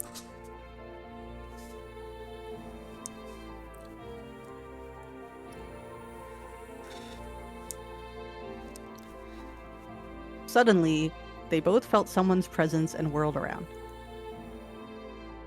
A middle-aged man stood there. Middle-aged man. It was Genji, the head servant. What are you doing here? Shannon, hurry back to the kitchen. Damn. Yes. If you'll excuse me. Brrr. Shannon humbly obeyed and promptly made to push the cart and leave. However, Kanan appealed to Genji in silence, bearing something in his eyes that he could not express in words. What is it? Did something happen? Shannon didn't do anything wrong, but even so, they... Stop it, Kanan-kun. Please excuse me. I'll return to work immediately. Kanan-kun, you should go back to your post, too. Please. If you say so, Nason. That is all, then go. I don't know who's saying yes. Yes, if you'll excuse me. Oh. From the shadows in the hallway, an old woman wearing an apron watched over them. It was Kumasawa. Poor Shannon-san, Kanon-san. There's no reason for those two to be picked on. Still, Goda-san's dislike for them is undeniable fact. Until Goda-san was taken in by the Oshimiya head family, I swear he worked for a fabulous hotel somewhere. The manner of work he learned there was quite impressive, I believe. It's just that Goda-san is the newest servant here. He must have a lot of pride accumulated from his previous positions. Because Shannon-san and Kanon-kun are his seniors here at the mansion, and yet are inexperienced and have gone through much less in life than he has. He picks on them at every chance he gets. And also, sad as it may be, they are disliked by Madame Natsuhito. Of course, if we're talking about experience, the Madam has been in this family much longer. And yet, this is one point where I cannot help but sympathize with the Madam as well. Truly, the Master is a man with creepy sins on his conscience. Oh, many sins. I don't know why I said creepy. Many sins on his conscience. Creepy sins on his conscience. Why didn't he realize that such a trifling whim of his would give the Madam such an inferiority complex?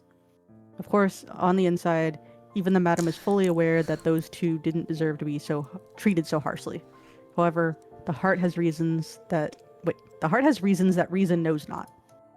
Ah, I feel so sorry for them. I can't do anything but watch over them from the shadows.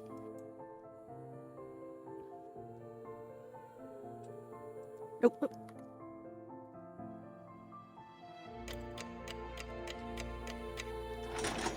Oh.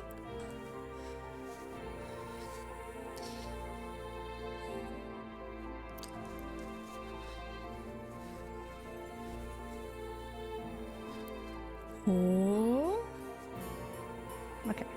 I am gonna hop in and say again, please don't put any spoilers for not only this episode, but every episode of Umineko. We are playing this for the first time. There are a lot of people reading this for the first time. So please don't just come in and put a giant plot spoiler, please. Thank you. Anyways, the four of us cousins were enjoying our stories, just shooting the breeze. Anyway, there were both girls and guys here. Plus, we had people over a wide spread of ages, adult, high school, and elementary school. Even if we just talked about our own lives, the other three kept listening attentively. I think I'm finally getting used to all this. Jessica and Maria having grown up more than I could have imagined in the past 6 years. To be honest, I was feeling a bit uncomfortable, but talking like this, I guess that on the inside nothing's really changed since back then. I agree. You haven't changed a bit, even after 6 years. Even though your body's gotten gigantic, you're still a kid inside. How much want to bet he's gonna say something about her boobs? Oh no. Oh, I'm a kid too. I'm a kid too. Well, even you aren't gonna be a kid forever, are you, Maria? I mean, you're gonna transform from a kid into a cute young lady, aren't you? Huh?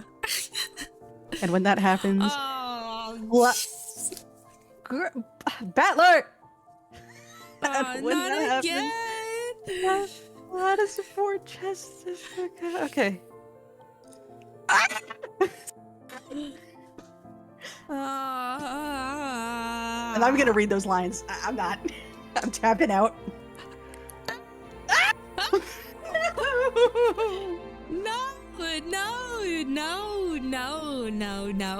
No, no. Thank you, George. See, the cool guy, maybe he is cool. Maybe he's No, got Maria, it's not. boundaries.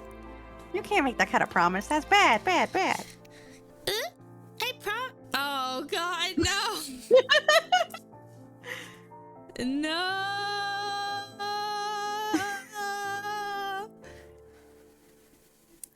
Maria, you really are an earnest good girl. Oh God. The guy you marry is gonna be really lucky. Hey, stop trying to change the subject by making it sound pretty. Maria, that promise never happened. Never. The promise is canceled. Y'all need they do need Jesus. You're so real for that, Will. As I thought, without Battler-kun and our little quartet, this group of cousins didn't feel complete. Yeah, the sexual harassment. Yeah, the sexual. Yeah. I promise he is the best character. You keep having to defend him. I know. I'm in the trenches right now trying to defend it. Like 6 years have been kind of lonely. That's true. We didn't really goof off like this. Still, we did have some pretty constructive conversations, right? Stuff about preparing for our future, exam taking, finding jobs. Incestuous little bunch. Yeah. Oh, I'm so jeez. sorry. Now that I'm here, we just talk about stupid stuff and mess around. Because I'm dumb. But I'm having more fun this year.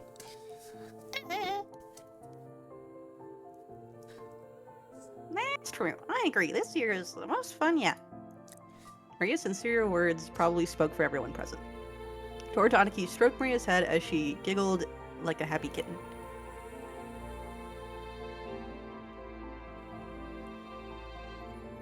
Pardon me. Oh, I don't know which one this is. Pardon me, your Oh, wait. meal is ready. Oh, wait.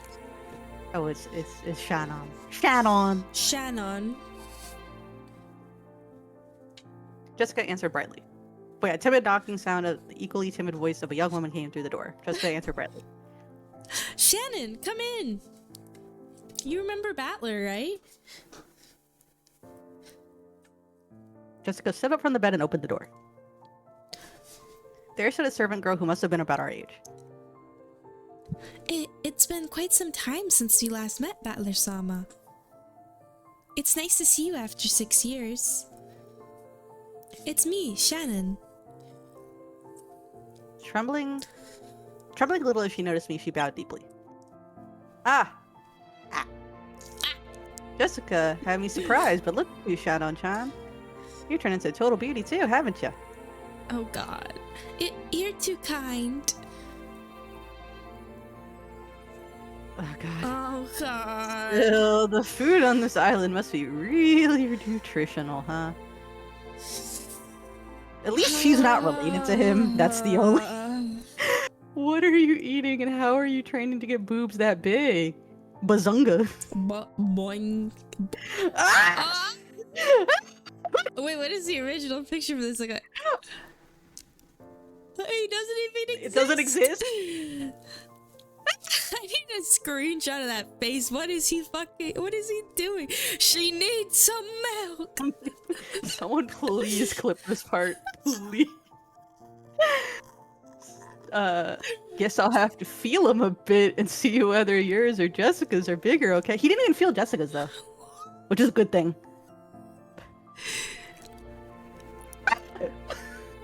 Freak Bob! Freak Bob!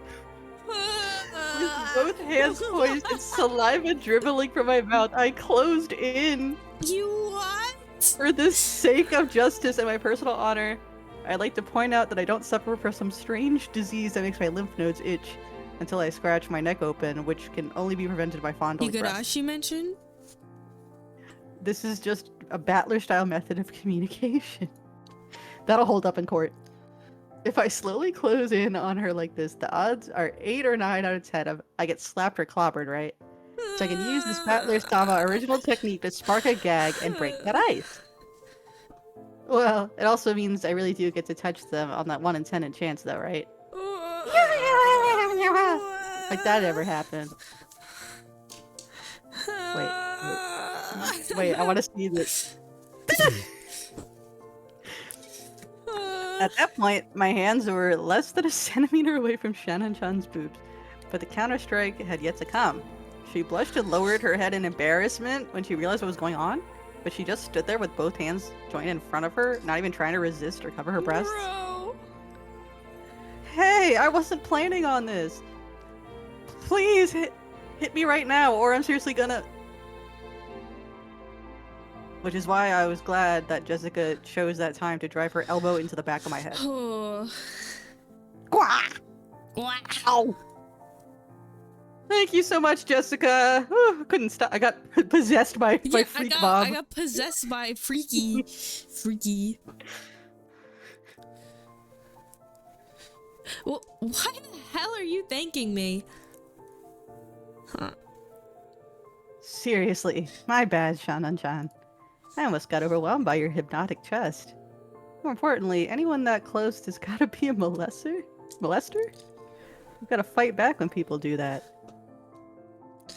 Bro, what? But you are an important guest, Battler-sama.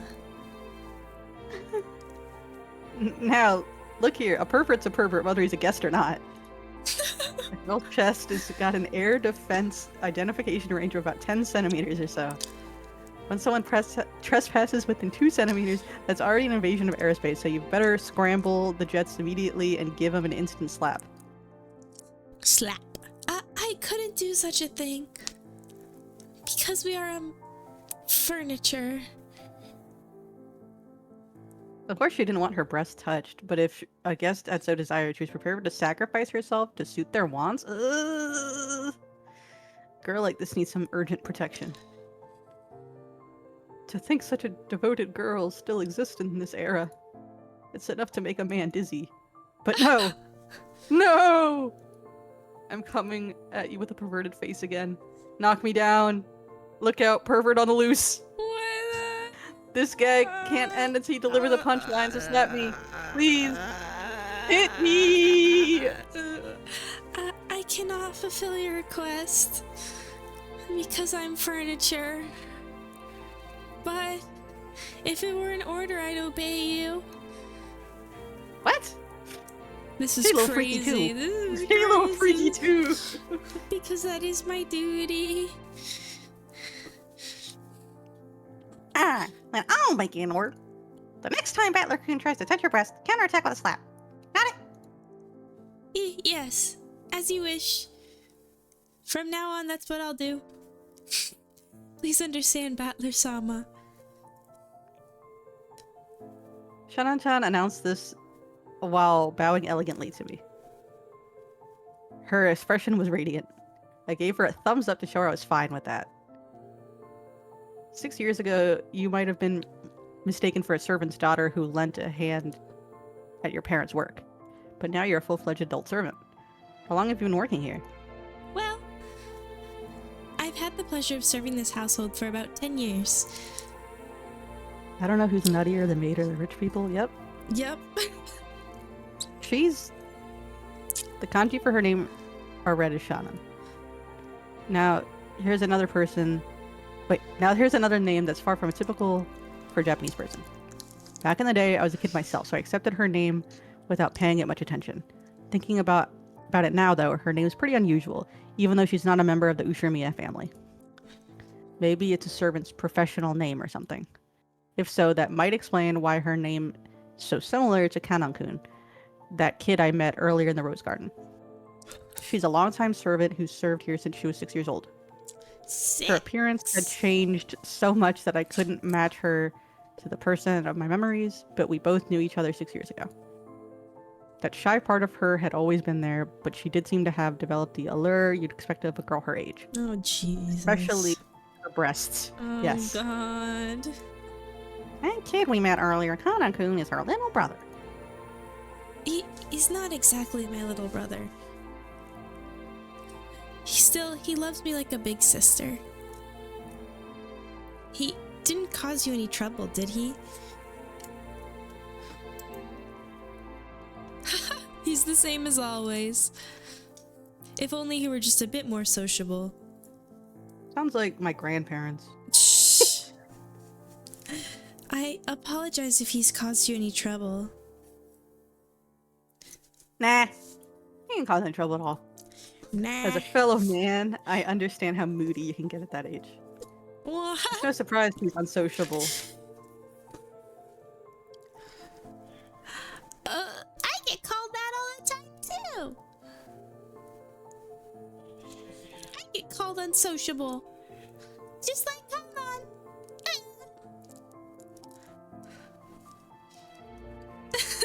You aren't unsociable at all, Maria-sama. Wanted to be like him. You said the meal was ready, right? Yes, I'm sorry. Your meal has been fully prepared, so please allow me to guide you all to the mansion.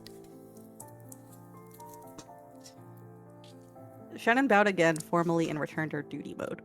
We realized that if we made her duty. We realized if we made her stick around for any more light conversation, it would actually make it harder for her to do her job. We got up off our butts to avoid interfering with her work any further. Oh, can we go to the mansion? Everyone's probably hungry, right? Yeah, Bye, Ray. I'm really looking forward to Goda-san's food. Have a good sleep, Ray. Bye-bye. That guy was apparently a chef at this famous hotel, so he's super good at cooking. Ooh. Ooh. I can't wait. Let's go, Maria. We're gonna stuff ourselves like pigs. So true. Stuff ourselves like pigs. Now. You can't just take everything Battler Coon says seriously, okay? Because he's always just joking around. Okay? Let's go. Okay, let's go. Under Shana-chan's guidance, we head towards the mansion. Wait, were you referencing Dora? Just Okay, let's go.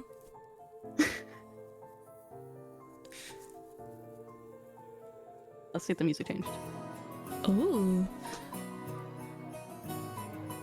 Met once again by the magnificent rose garden, we continued onward as the intimidating mansion of the Ushirimiya head family came into view. It had apparently been built shortly after the war, so you could feel the dignity of almost half a century hanging about it. The building was gorgeous on the surface, but old as it was, equipment such as AC and heating were apparently quite frail. According to Jessica, midwinter was especially tough, what with all the drafts. Haven't these people ever heard of a kotats? Kotats. Kotatsu. Ooh. Oh. As we entered the entrance hall, an aged servant greeted us. Now him I remembered. Genji-san, who had been working here longer than anyone, filled the role of head servant. Battler-sama, it has been quite some time since we last met. As our eyes met, he greeted me with a calm, composed voice. His bow wasn't as graceful or refined as Goda's, but despite its simplicity, it communicated his feelings very well. I guess that's Battler. I guess Andy-san, it really has been a while. You look well. Thank you. I have been quite well. And Battler-sama, you have become a splendid young man. You're beginning to resemble the master in his youth. I look like grandfather? That means grandfather was pretty popular with the ladies when he was young. Oh, jeez. From here on, I shall take Shannon's place and accompany you. Please come this way.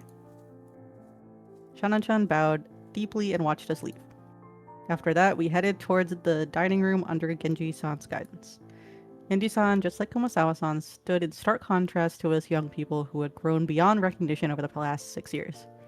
His appearance was exactly the same as in my memories from 6 years ago. It was as though time had stopped since the last time we met. Genji-san was an extremely quiet and diligent person. He was basically grandfather's close aide or caregiver. And you might even call him grandfather's companion of many years. Ooh. Ooh. You know. Companion. I'm just saying. Whoop. Whoop. But it seems Ooh. he was my grandfather's side even more often than my late grandmother was. Ooh. Ooh. According to Jessica, grandfather trusted him more than any of his blood relatives. Ooh.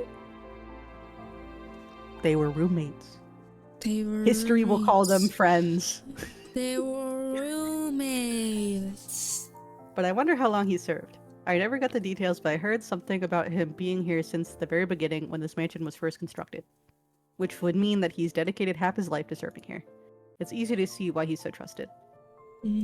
As we passed through a massive hall that extended up into the second story of the mansion with no separating floor, I spotted something that hadn't existed in my memory of the last 6 years. Oh wait, this is a music scene. Oh. Roommates. Oh.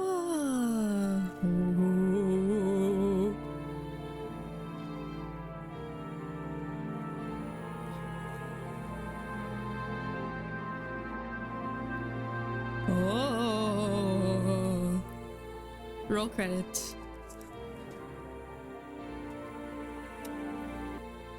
There's an awfully big portrait hanging right in front of the stairs that rose to the second floor. Without thinking, I stopped walking, captivated by it. Since I'd stopped so fast, Maria, who was following behind me, ran to my back. Elizabeth Bathory. Sorry. Come in. Hey, Jessica. Has that picture always been there? I pointed at the big, prominently displayed portrait in the hall. Everyone else stopped too. Oh, right. When you last came here, that hadn't been hung yet, had it? When was it again? Well, if my memory doesn't fail me, it was put on display sometime around the year before last. You are correct, sir. In April the year before last, the master put it on display there, having previously ordered a painter to create it. Grandfather did that? So he paid to have it painted just for him? Huh? Cool. Oh, I wonder if the portrait looks... Wait, it probably doesn't, but I just want to see. Yeah, oh, no, it does. definitely doesn't look any different. The portrait suited this Western mansion, and that of a woman in elegant dress gave off sense of refinement. I couldn't have guessed her age, but her sharp eyes and strong will she seemed to possess made her look youthful. She seemed somehow different from the composed and middle-aged women you often see in famous pictures. If she had normal black hair, I might have assumed it was a portrait of my long-deceased grandmother in her prime. However, she had beautiful blonde hair and didn't look Japanese at all. That's not blonde. She's actually a redhead. Thank you very much. That looks like redhead hair. She's Irish. He's Merida. If you had the chance to change your fate, would ya? So just who is this lady? Maria answered that simple question enthusiastically, as though proud she knew the answer. She's Beatrice! Roll credits. Beowa. Beatrice. Is that how they Beatrice. pronounce it? I think, yeah. Beto. Bay. She's a witch. Oh, Didn't you ever hear stories about her long ago? A witch. Witch! A witch! You mean the witch of this island? I think I already said this, but Rokenjima is a small island only 10 kilometers in circumference. However, that's actually pretty massive considering that only the Ushimiya family lives there. So, only the harbor and the area around the mansion were set up to be lived in. Beyond that, the island remained as untouched as when it was uninhabited. The vast and empty forest had absolutely no lights, phones, or people passing through. To understand how dangerous that is, you need to forget your common sense as a city dweller. After all, if you happen to fall down a hole in the depths of the forest and sprain your ankle, no one would come save you, no matter how much you cried or screamed. yeah. Who's he telling the story to? Us, I guess. Me? He's omniscient. He is God. Then once the sun went down, the forest would be wrapped in complete darkness since there were no streetlights. And since there were no signs, it'd be easy to get lost or confused, losing your sense of direction inside a dark forest. Nowadays, most people see a forest as a peaceful place. But to the people of bygone eras, before the light of civilization drove out the night, forests were as geographically separated from civilization as the sea. I don't know, Will. Like, I genuinely don't know. I guess just like most visual novels, they just be thinking to them. They're the MC. They're just narrating like an MC. They were oceans above the ground. Fishermen who go out into the ocean are putting their lives at risk despite their technical knowledge. In the same way, hunters who go out to the forest are in danger despite having specialized knowledge of their own. If children were to go play in such a dangerous forest, something terrible might happen. Someone's parents must have thought so. Maybe grandmother first said it, or maybe it was grandfather himself. Or perhaps the story's been passed down on this island since ancient times. There's a terrible witch in the forest, so you must not go in. At some point, this ghost story of Rokenjima was born. This is the legend of Rokenjima's witch. Can't believe she doesn't have a big hat and a crooked nose and green skin and a mole on her nose and Alphaba.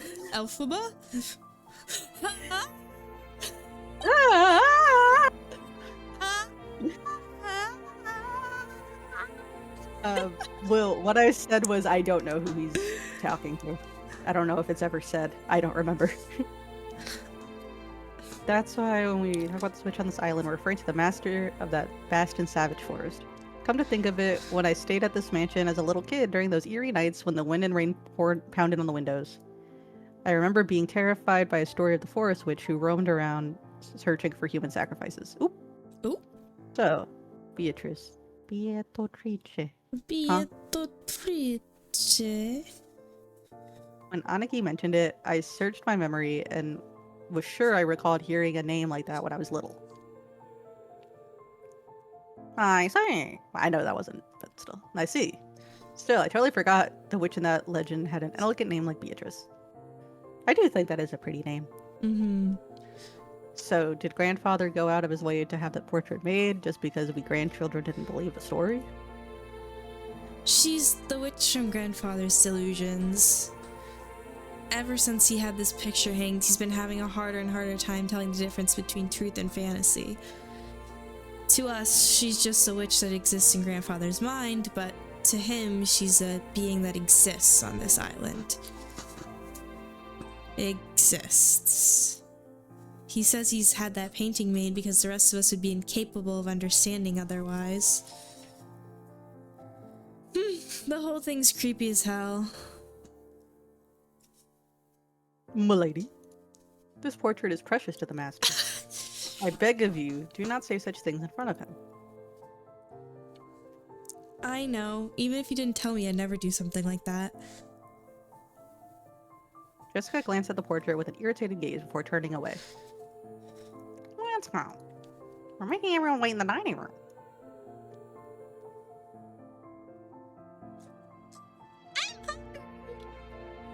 Same. Only the small portion of this island. Yes, head butler son, defend your husband. That's right. Yes. I ship them.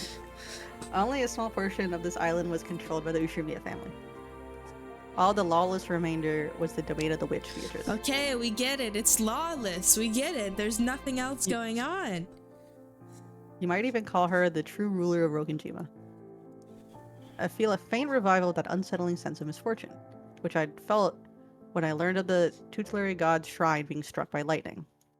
And I remember that Kumasawa-san tried to tell an ominous story about Rogenjima before Jessica stopped her. I don't know what she was planning to tell us about this island. But I do know one thing.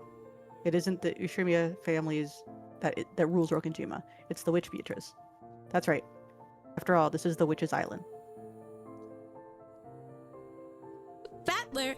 Ooh, you're slow. When I looked around, everyone was already heading towards the dining room. I hurriedly chased after them. So true.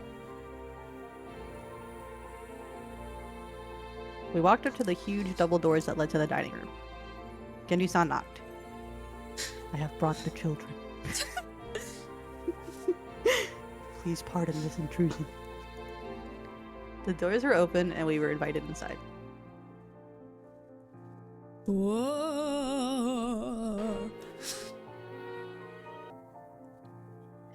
The dining room, which looked exactly like you'd imagine a rich person's dining room to be, had a super long table that was obviously positioned with no purpose other than to make the guests conscious of their rank.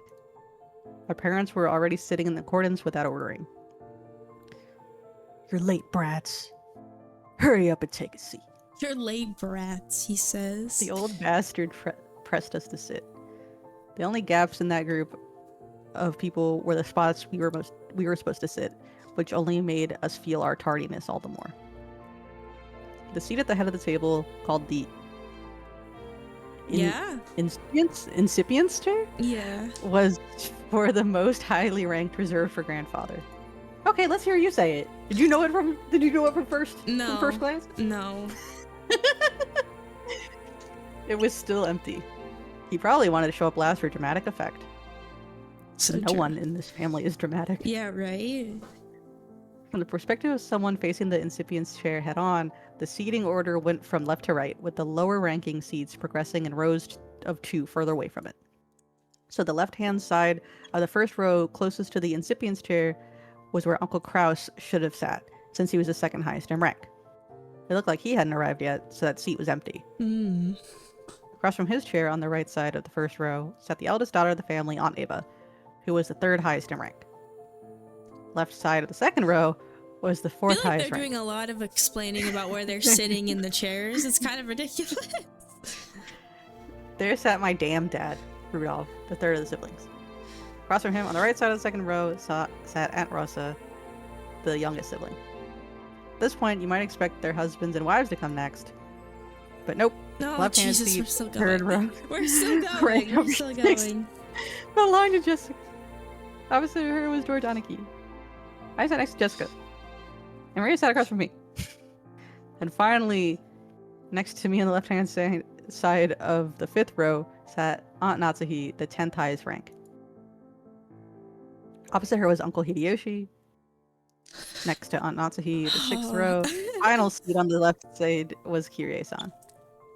The seat opposite to Kirie-san was empty, even though silverware had been set there and everything. Oh. According to this ranking system, that spot was there for Aunt Rosa's husband, should be sitting. Even though he wasn't supposed to be coming, his place was made up. Normally, ranking systems of this sort give spouses equal positions with their partner, but the Ushumiya family system was unique. Maybe it's a remnant of the male chauvinism. If you start with the assumption that a woman's womb is just something to be borrowed, and the children of the direct descendant would come first, directly followed by the grandchildren. Oh god. In other words, spouses have no blood ties and are therefore placed at the end of the line.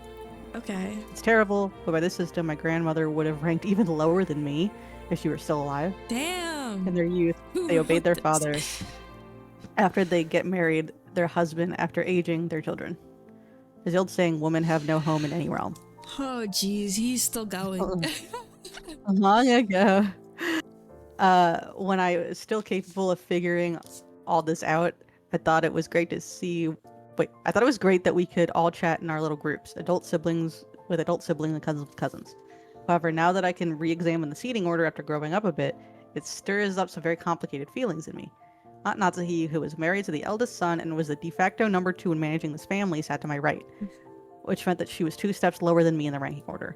It was hard to imagine what might have been going on inside her heart. That's why I made a small apologetic gesture towards her before sitting down. Oh, nice to see you, Battler-kun. You've grown quite a bit tall, haven't you? I just realized her hair is 2 different colors. But she's that girl. She's that girl. Oh, yep. 6 long years of eating well, sampling various cuisines, and deriving sustenance from Mother Earth's bountiful gifts. Hard work, but I pulled through. Who wrote this? Puts the author. Well, I didn't know if it was a genuine question. Growing just like a boy, I see. How tall are you now? Guess about 180 cm. God, how much is that in American? How tall is 180 centimeters in feet? 5'9". Oh. He's not even 6 feet! Loser. But Natsuhi, that's where you're supposed to say heck. Sounds like all you did was eat. Huh? Oh. I'm sorry. After a short pause, she did laugh with me, but it seemed she couldn't quite figure out what she was supposed to be laughing at. I'm a little confused too. What is she same. supposed I to don't be really know laughing what we're supposed to be laughing at. Someone is Aunt Natsuhi. She's the wife of the eldest son of the family, meaning she's my father's older brother's wife. Is it similar if I just call her Jessica's mother? Feels bad to say it like this, but while I didn't exactly dislike her, I didn't particularly like her as well. She hardly ever spoke with us kids, and all my memories of her involve her talking to the adults about complicated things with a scary look on her face. In fact, we hardly ever exchanged words, but I spent a long time trying to figure out how I should approach her. Though my efforts seemed to have ended in failure. The silverware sat neatly on the table, but the meal itself hadn't been brought in yet. As a general rule, you couldn't start the meal until the person sitting at the head of the table arrived. So as long as grandfather didn't come, lunch would be put on hold indefinitely. Oh, jeez. Not even the appetizers would arrive. I'd be so hungry. Simply put, yeah, it's Ryukushio Renaissance. Yeah, he did write part of Silent Hill F. No, apparently he's credited as the sole writer. Oh, wait, really? Yeah. Dang. At least on Wikipedia, which never lies. Yeah, Wikipedia never lies. Simply put, the silence in this room was caused by our parents enduring their hunger while they waited for grandfather to arrive. However, the grandfather from my memories would always show up on time for meals like this. He's the kind of person that would never be so late that it kept everyone waiting, especially after the entire group arrived. So he's becoming insane. Grandfather's pretty late. He's I'm hungry. descending into I'm hungry. He's descending into madness. The Kubrick stare. The Kubrick stare? Slowly. Did he write Corpse Party? Wait, now I need to look that up. I think Hold he did write Corpse Party. I think I've heard about this. How do I not know that? I've been up his butt for a long time. Because people were trying to connect Corpse Party to Higurashi at some point, and everybody was like, I don't know what you're doing here. I think. I think that's how like, people on TikTok for a little bit were like, oh yeah, Corpse Party and Higurashi, and everybody was like, no. Like, what are you trying? Wrong two to connect. Wrong two to connect. The primary writer and creator of Corpse Party is Makoto Keidoin. Keidoin? So. Then I guess not. He might be a writer on it at some point, though. And probably, yeah, they do. They get inspired, like, if you actually do read Fate, the final route is, like, heavily inspired by his writing. Oh. It's not exact, like, it's not written by him, but they're all, like, friends. Basically, almost every huge visual novel developer are, like, best friends. They're besties. Grandpa's pretty late. As far as I can remember, he was always strict about time. Well, that might have been true 6 years ago, but it hasn't been that way lately. In fact, he's off in his own world so often that he doesn't even show up at family meals. Still, I figured he'd at least come down today. Then again, I feel a lot more relaxed and happy without him. So true, Queen. Jessica! When her mother scolded her, Jessica stuck her tongue out and looked away. So true. No way around it. Might as well wait until our host arrives. When I glanced at the clock, I saw it was almost 12:20. Oh, damn. Early lunch.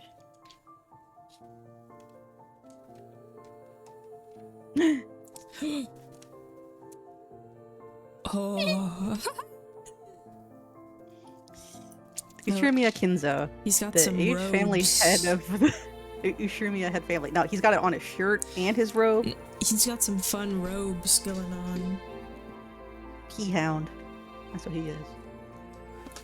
This man could be seen in his study. The clock had already passed noon, but he didn't even attempt to rise from his seat. With his spectacles on, he built up a growing pile of books with elaborate bindings, which he then read intently. Dang, I was kind of hoping he'd be like the grandpa in Texas Chainsaw Massacre. Have you seen that post that's been like all over Twitter of the clip from the movie from Texas Chainsaw Massacre? No. Of the chainsaw? No. You haven't seen that clip? Okay. Oh my Well, God. I won't show it because it's not safe for work. Hydrate and stretch. But I've been seeing it non-stop, and it's all about like the violence of women. And people are like, I'm a freak, so I would like this, but yeah, women in horror movies are always very not lucky. I'll send it to you. Oh God. But yeah, but anyway, yeah, it just, I don't know. Maybe we're just on different sides of Twitter, of X. X. You couldn't really say that he was having too much fun to stop. Rather, he filled the room with a sense of impatience, or perhaps a sense of impending danger, as though every second wasted was a tragedy. In the sealed room, a dense dust danced through the air, which was thick with the stench of chemicals that exuded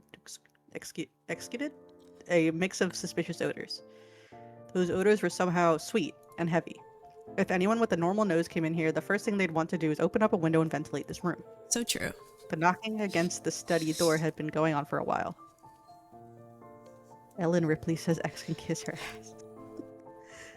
A So voice true. calling.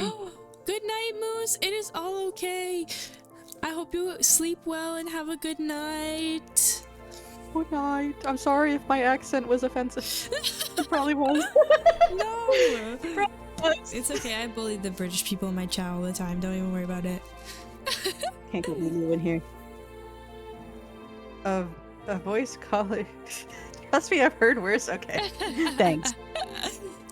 That maybe it's not a British accent, it's a salad It's a fingers salad accent. fingers accent. A voice calling father sometimes mingled in with the knocks. As Kinzo heaved a deep sigh, he snapped the old book in his hands and snapped shut the old book in his hands and slammed it onto the table.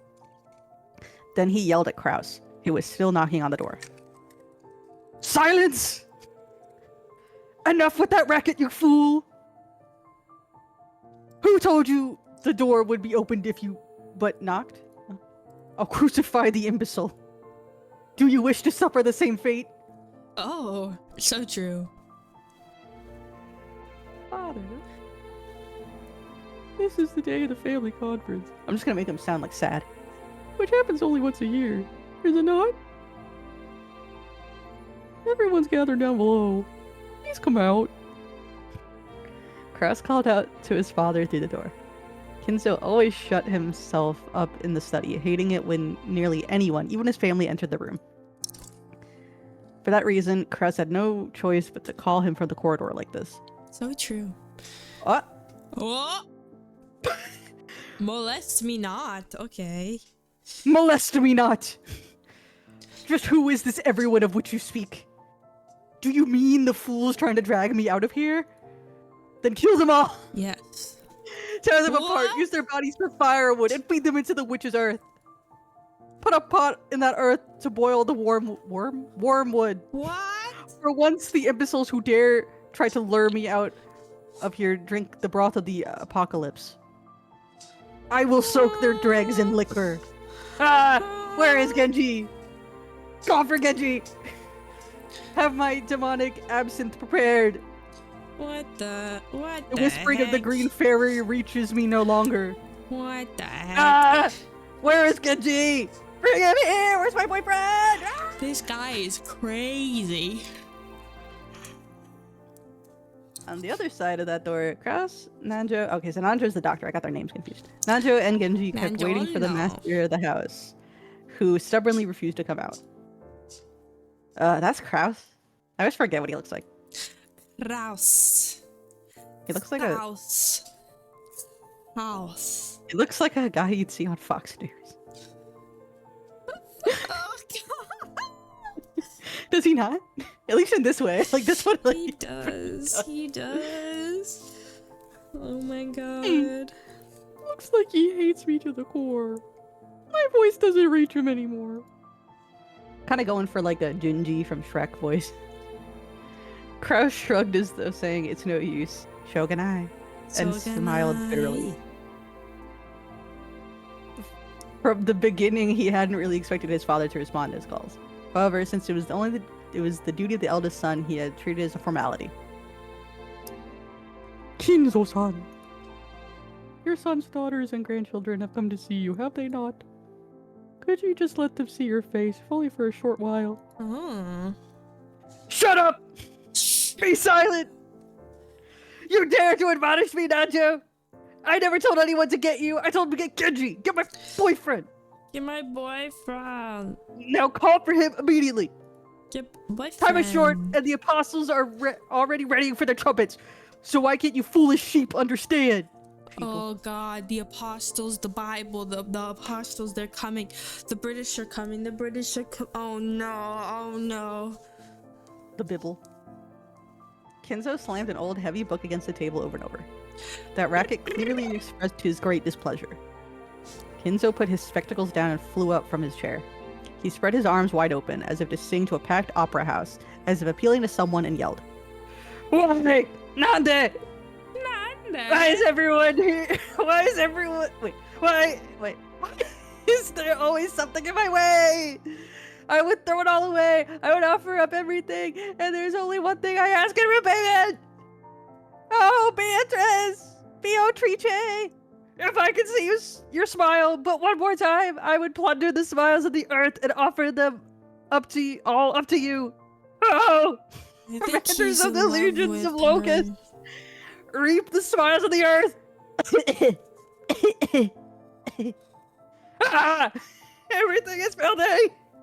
Everything is irksome! He's crying! Dog, he's crying! Oh, bro is not okay.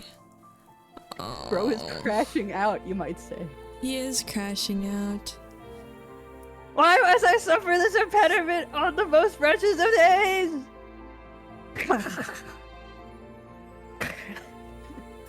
Go for Genji!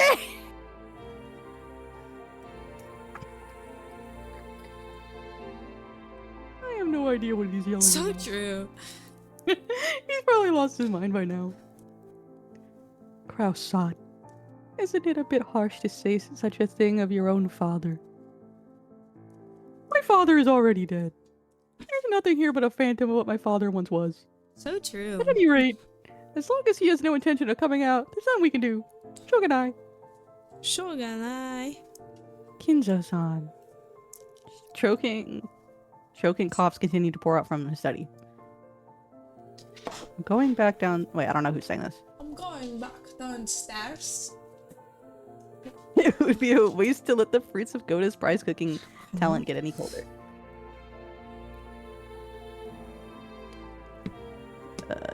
It's one of the few things our relatives can look forward to when they come to this house. So true. Kraus. Oh, I guess that's Kraus. Kraus spun around. He looked at his watch, mumbling and acting as though he had wasted time doing something he knew would be in vain. Genji-san, father is calling for you. Keep him company. Certainly. Dr. Nanjo, let's go eat. If we stay here any longer, his sweet stench will ruin our sense of taste. So true. Without waiting for Nanjo, Kraus went downstairs. Genji urged Nanjo to go and eat. Nanjo glanced between the study door and Kraus's back as the latter disappeared down the stairs, then let out a deep sigh. Sorry, Genji-san. Please allow me to leave this in your hands. Yes, please leave it to me. Yes. Do what you can to avoid giving him alcohol. Yes, please give it. Please leave it to me. That's a habit that's far too delicate to break. Is Genji not here yet? Who dares keep Genji from coming? It's still going. Ah! Where's Genji? Put him down. Put him down. Please, allow me to handle the situation from here. Very well. Forgive me. Forgive me. Nanjo bowed slightly and descended the stairs. Genji watched him leave, then knocked on the study door. It's me, honey. It's me, honey. Honey, it's me. Master. It is Genji. She's still crying, dog!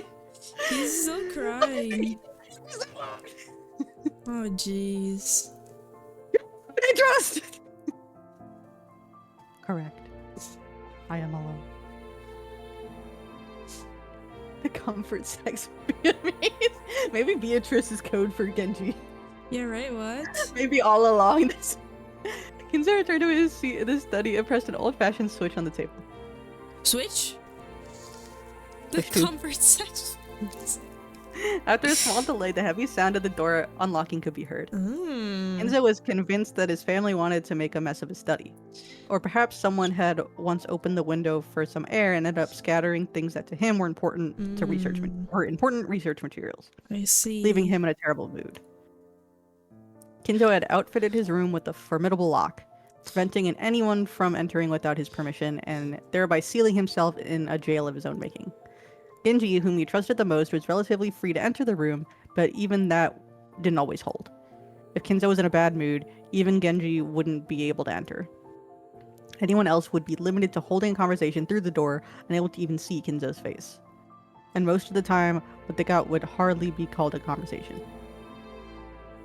However, this didn't trouble the rest of the family much. After all, it just wasn't worth the effort to disturb this aging family head. He was impossible to please and always stayed shut away, immersed in his research. And by research, she means his servant. Ooh. Taking advantage of his refusal to leave his room, they supported his isolation, putting his care entirely onto the hands of the servants. Genji! My usual. I'm busy! Yes, sir. Genji headed to the corner of a study. Their suspicious-looking bottles boasted venomous colors were on display. They were actually liquor, but considering the shady atmosphere of this room, one might easily suspect them being some ghastly poison. Inside the study, the mysterious collection of books gathered by Kinzo had grown into a mountain. They were bizarre, ancient, or banned books, all of them either forbidden, cursed, or sealed. But if you tried to call them old books, Kinzo would fly into a rage and say, "Call them..." I never know how to pronounce this. Grimoire? Oh, grimoires. Grimoires!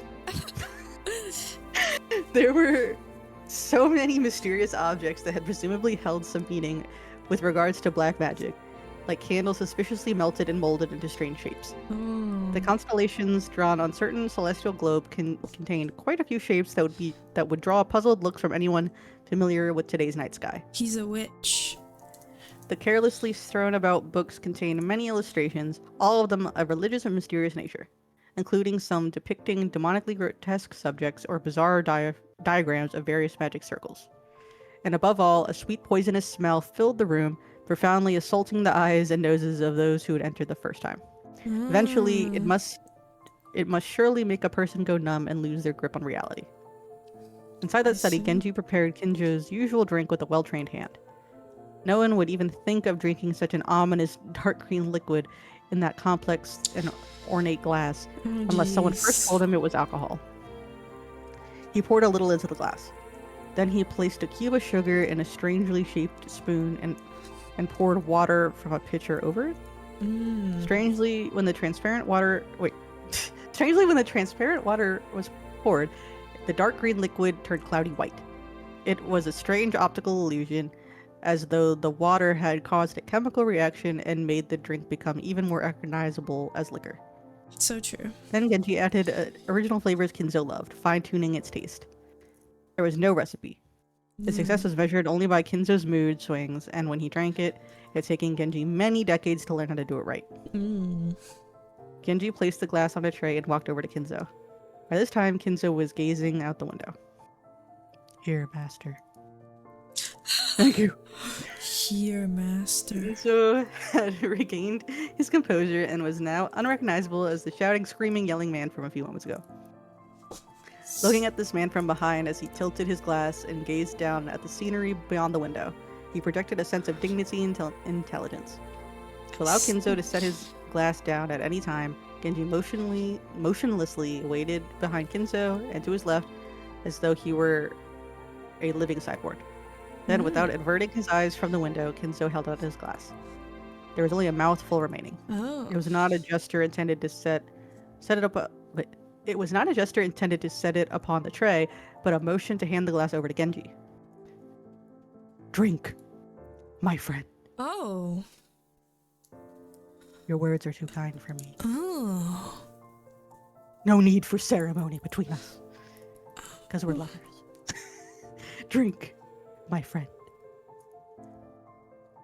"Thank you." "Thanks." Is he Genji he's gonna drink the respectfully- cocktail? Hi, June. He's gonna drink the cocktail? I don't think... Cocktail? Hey, yo! Genji respectfully received the glass and inclined it a little to taste the contents. "Hi, dude." After that, he gulped it down. Ew, he a freak too. Freak Bob. He's a freak.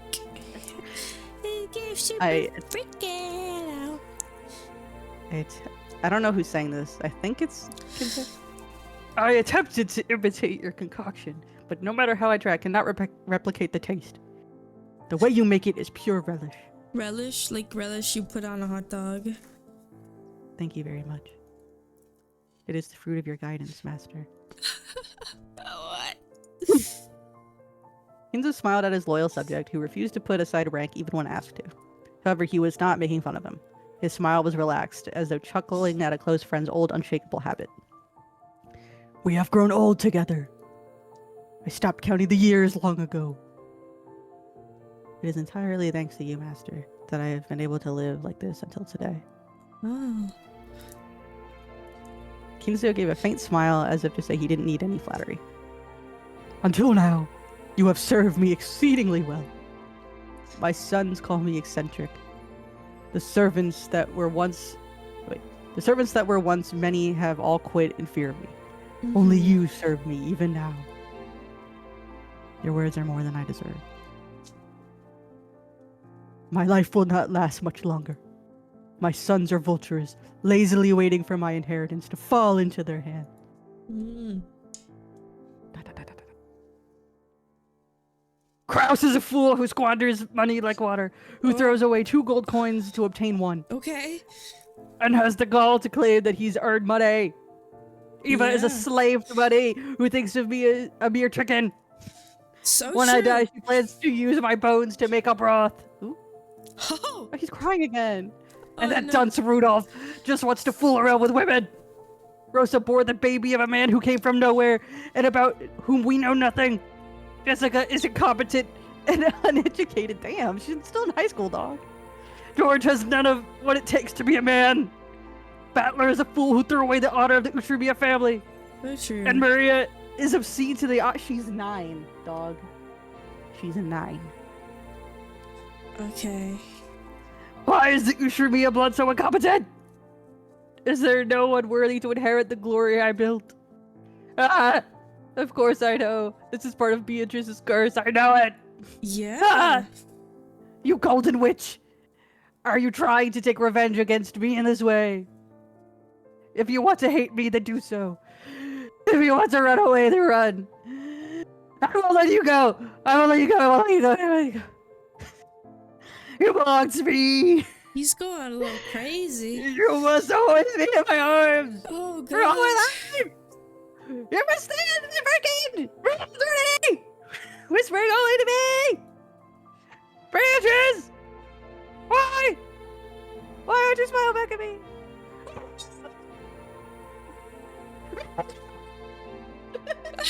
You just like crazy cut out. That was crazy. After howling, Kinzo choked once again. Oh god. Kinzo set aside. Wait, set the tray and glass down and rubbed his master's back. Uh-oh. Genji's facial expression did not change. It was always like this. Mm. Thank you, my friend.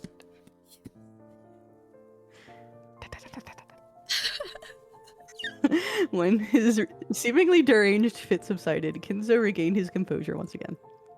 It was like seeing 2 different people, a wild Kinzo and a composed Kinzo, living together inside of one body. The 2 wolves inside you. And so, I have decided. I cannot bear to spend my dimmed remaining years procrastinating like this. If I have one final coin to bet, that I choose to abandon to the whims of the demon's roulette. The power of magic is always determined by the risk of the gamble. So true. Like visiting a shrine at the hour of the ox in an ancient Japanese sorcery, or to nail a cursed doll to a tree. Magical powers produced is specifically because of the risk that will be seen within the 7 days the curse takes. So true. The greater the risk, the stronger the magic power will be. Yeah. Many miracles that happen in myth might be called the crystallization of shocking magic power, with a low probability of occurrence and astronomical risk. Uh-huh. That Moses parted the waters of the sea was not a miracle of God. The risk of that desperate situation, cornered by soldiers on the Red Sea shores, weighed upon the scales of slaughter and gave birth to that miraculous magic power. They gave If birth. the same thing occurred again on the same scale, the sea would surely fail to part. After all, Moses was able to magnificently summon a miracle engraved on but one of the countless innumerable results on the roulette of those with power. This is the force that can triumph over astronomical odds. Indeed, good fortune that can grasp miracles is a magical power itself. To obtain this mighty power, one must face the risk of despair. Yeah. Those who possess no magical power may call that desperation rather than a bet. Yeah. However, people who truly do possess magic power can grasp the hold of that miracle and make the enigma come into being. And if that power exists within me, I'll seize that miracle. I'll have a chance of making the wish I devoted my life towards come true. Oh, Jesus Christ. So, You're being told to breathe. I really hope you're appreciating my acting chops. Oh, my I voice really acting am. skills. I feel like you're descending into madness, which is perfect. Aw, don't just say that. I want you to mean it. No, I do mean it. I do mean it. Kinzo looked up to the sky outside the window. He spread his arms as if appealing. Oh god, appealing to someone up in the skies. If only I were capable of grasping that miracle! Ah!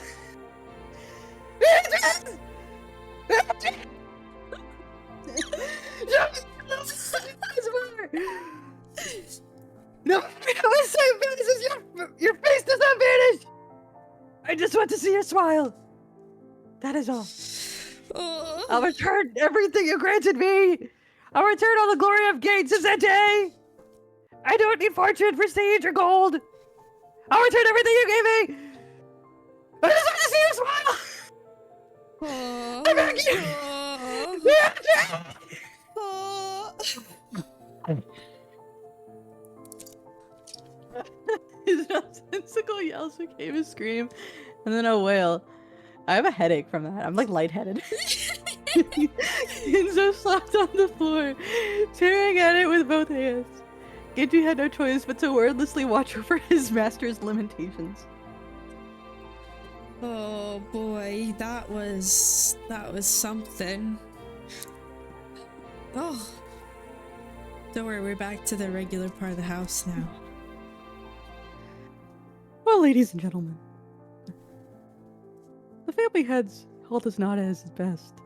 He seemed extremely sad not to be able to share lunch with you all, now that you have gathered for this event that occurs but once a year. So true. Coda, let the lunch begin. I don't even remember what voice I did for him. Certainly. I shall begin today's luncheon. You definitely did a I used voice. I used to think that was Luncheon. Luncheon.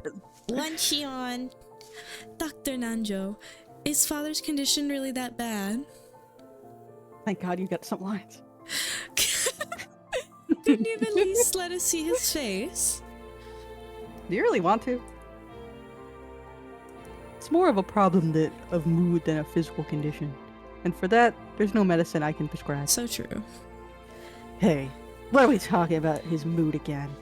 You've got to be kidding me. We took time out of our schedules during this damn busy autumn season just to come and find out how he's doing. And now he's... And you should be happy, Rudolph. You know how he's doing. Or what?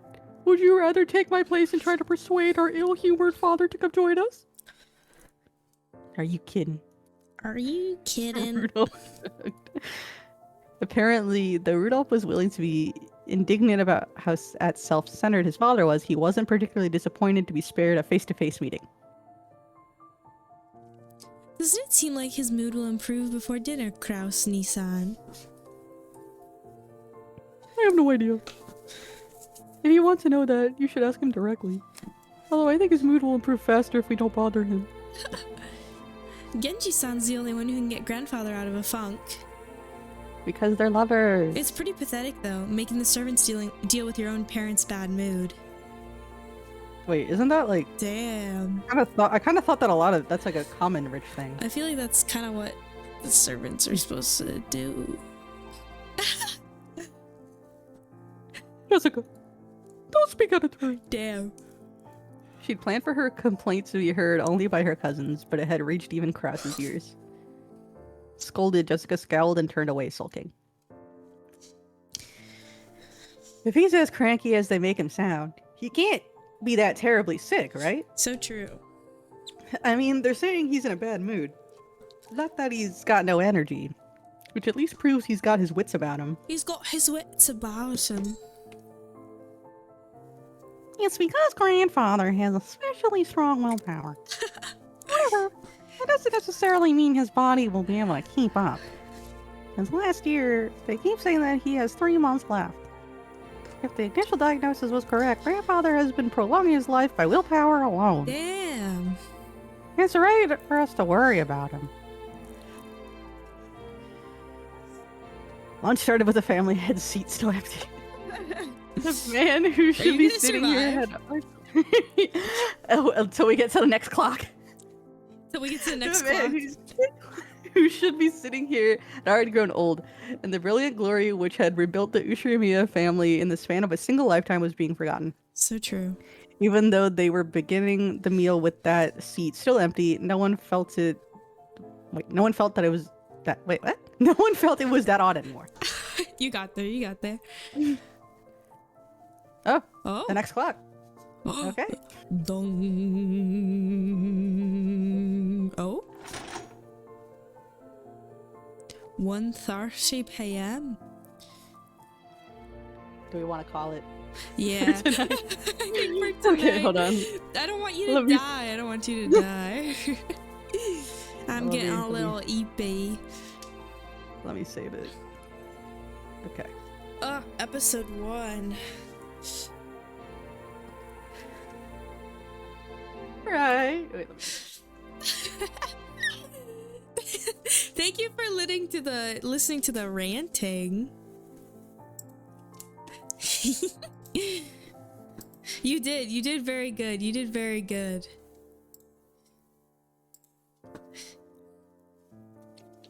You did very good.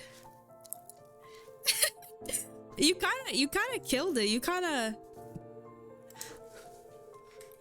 No, you did. You sound like you sounded like you were descending into madness, which I think is perfect.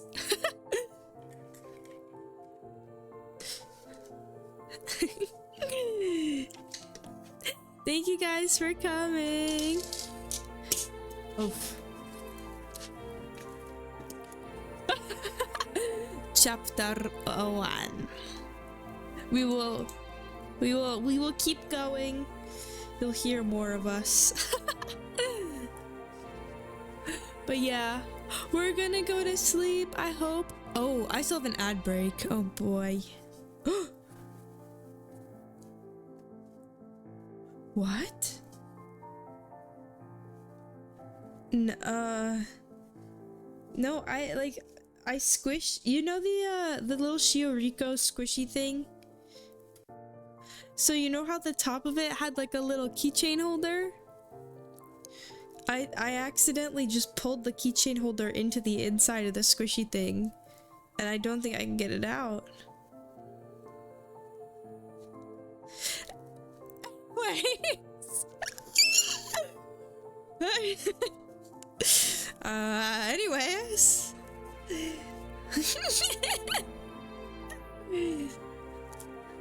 Guys, I use a stress ball during my streams. Trust, it's worth it.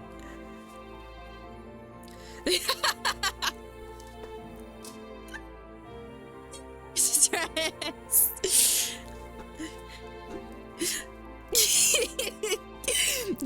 It spiked my heart rate by like 17 bajillion beats per minute. That I was like, ugh.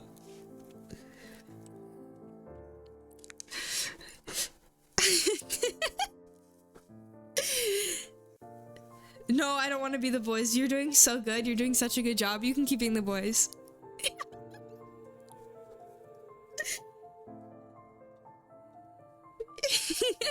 All right, we're going to bed.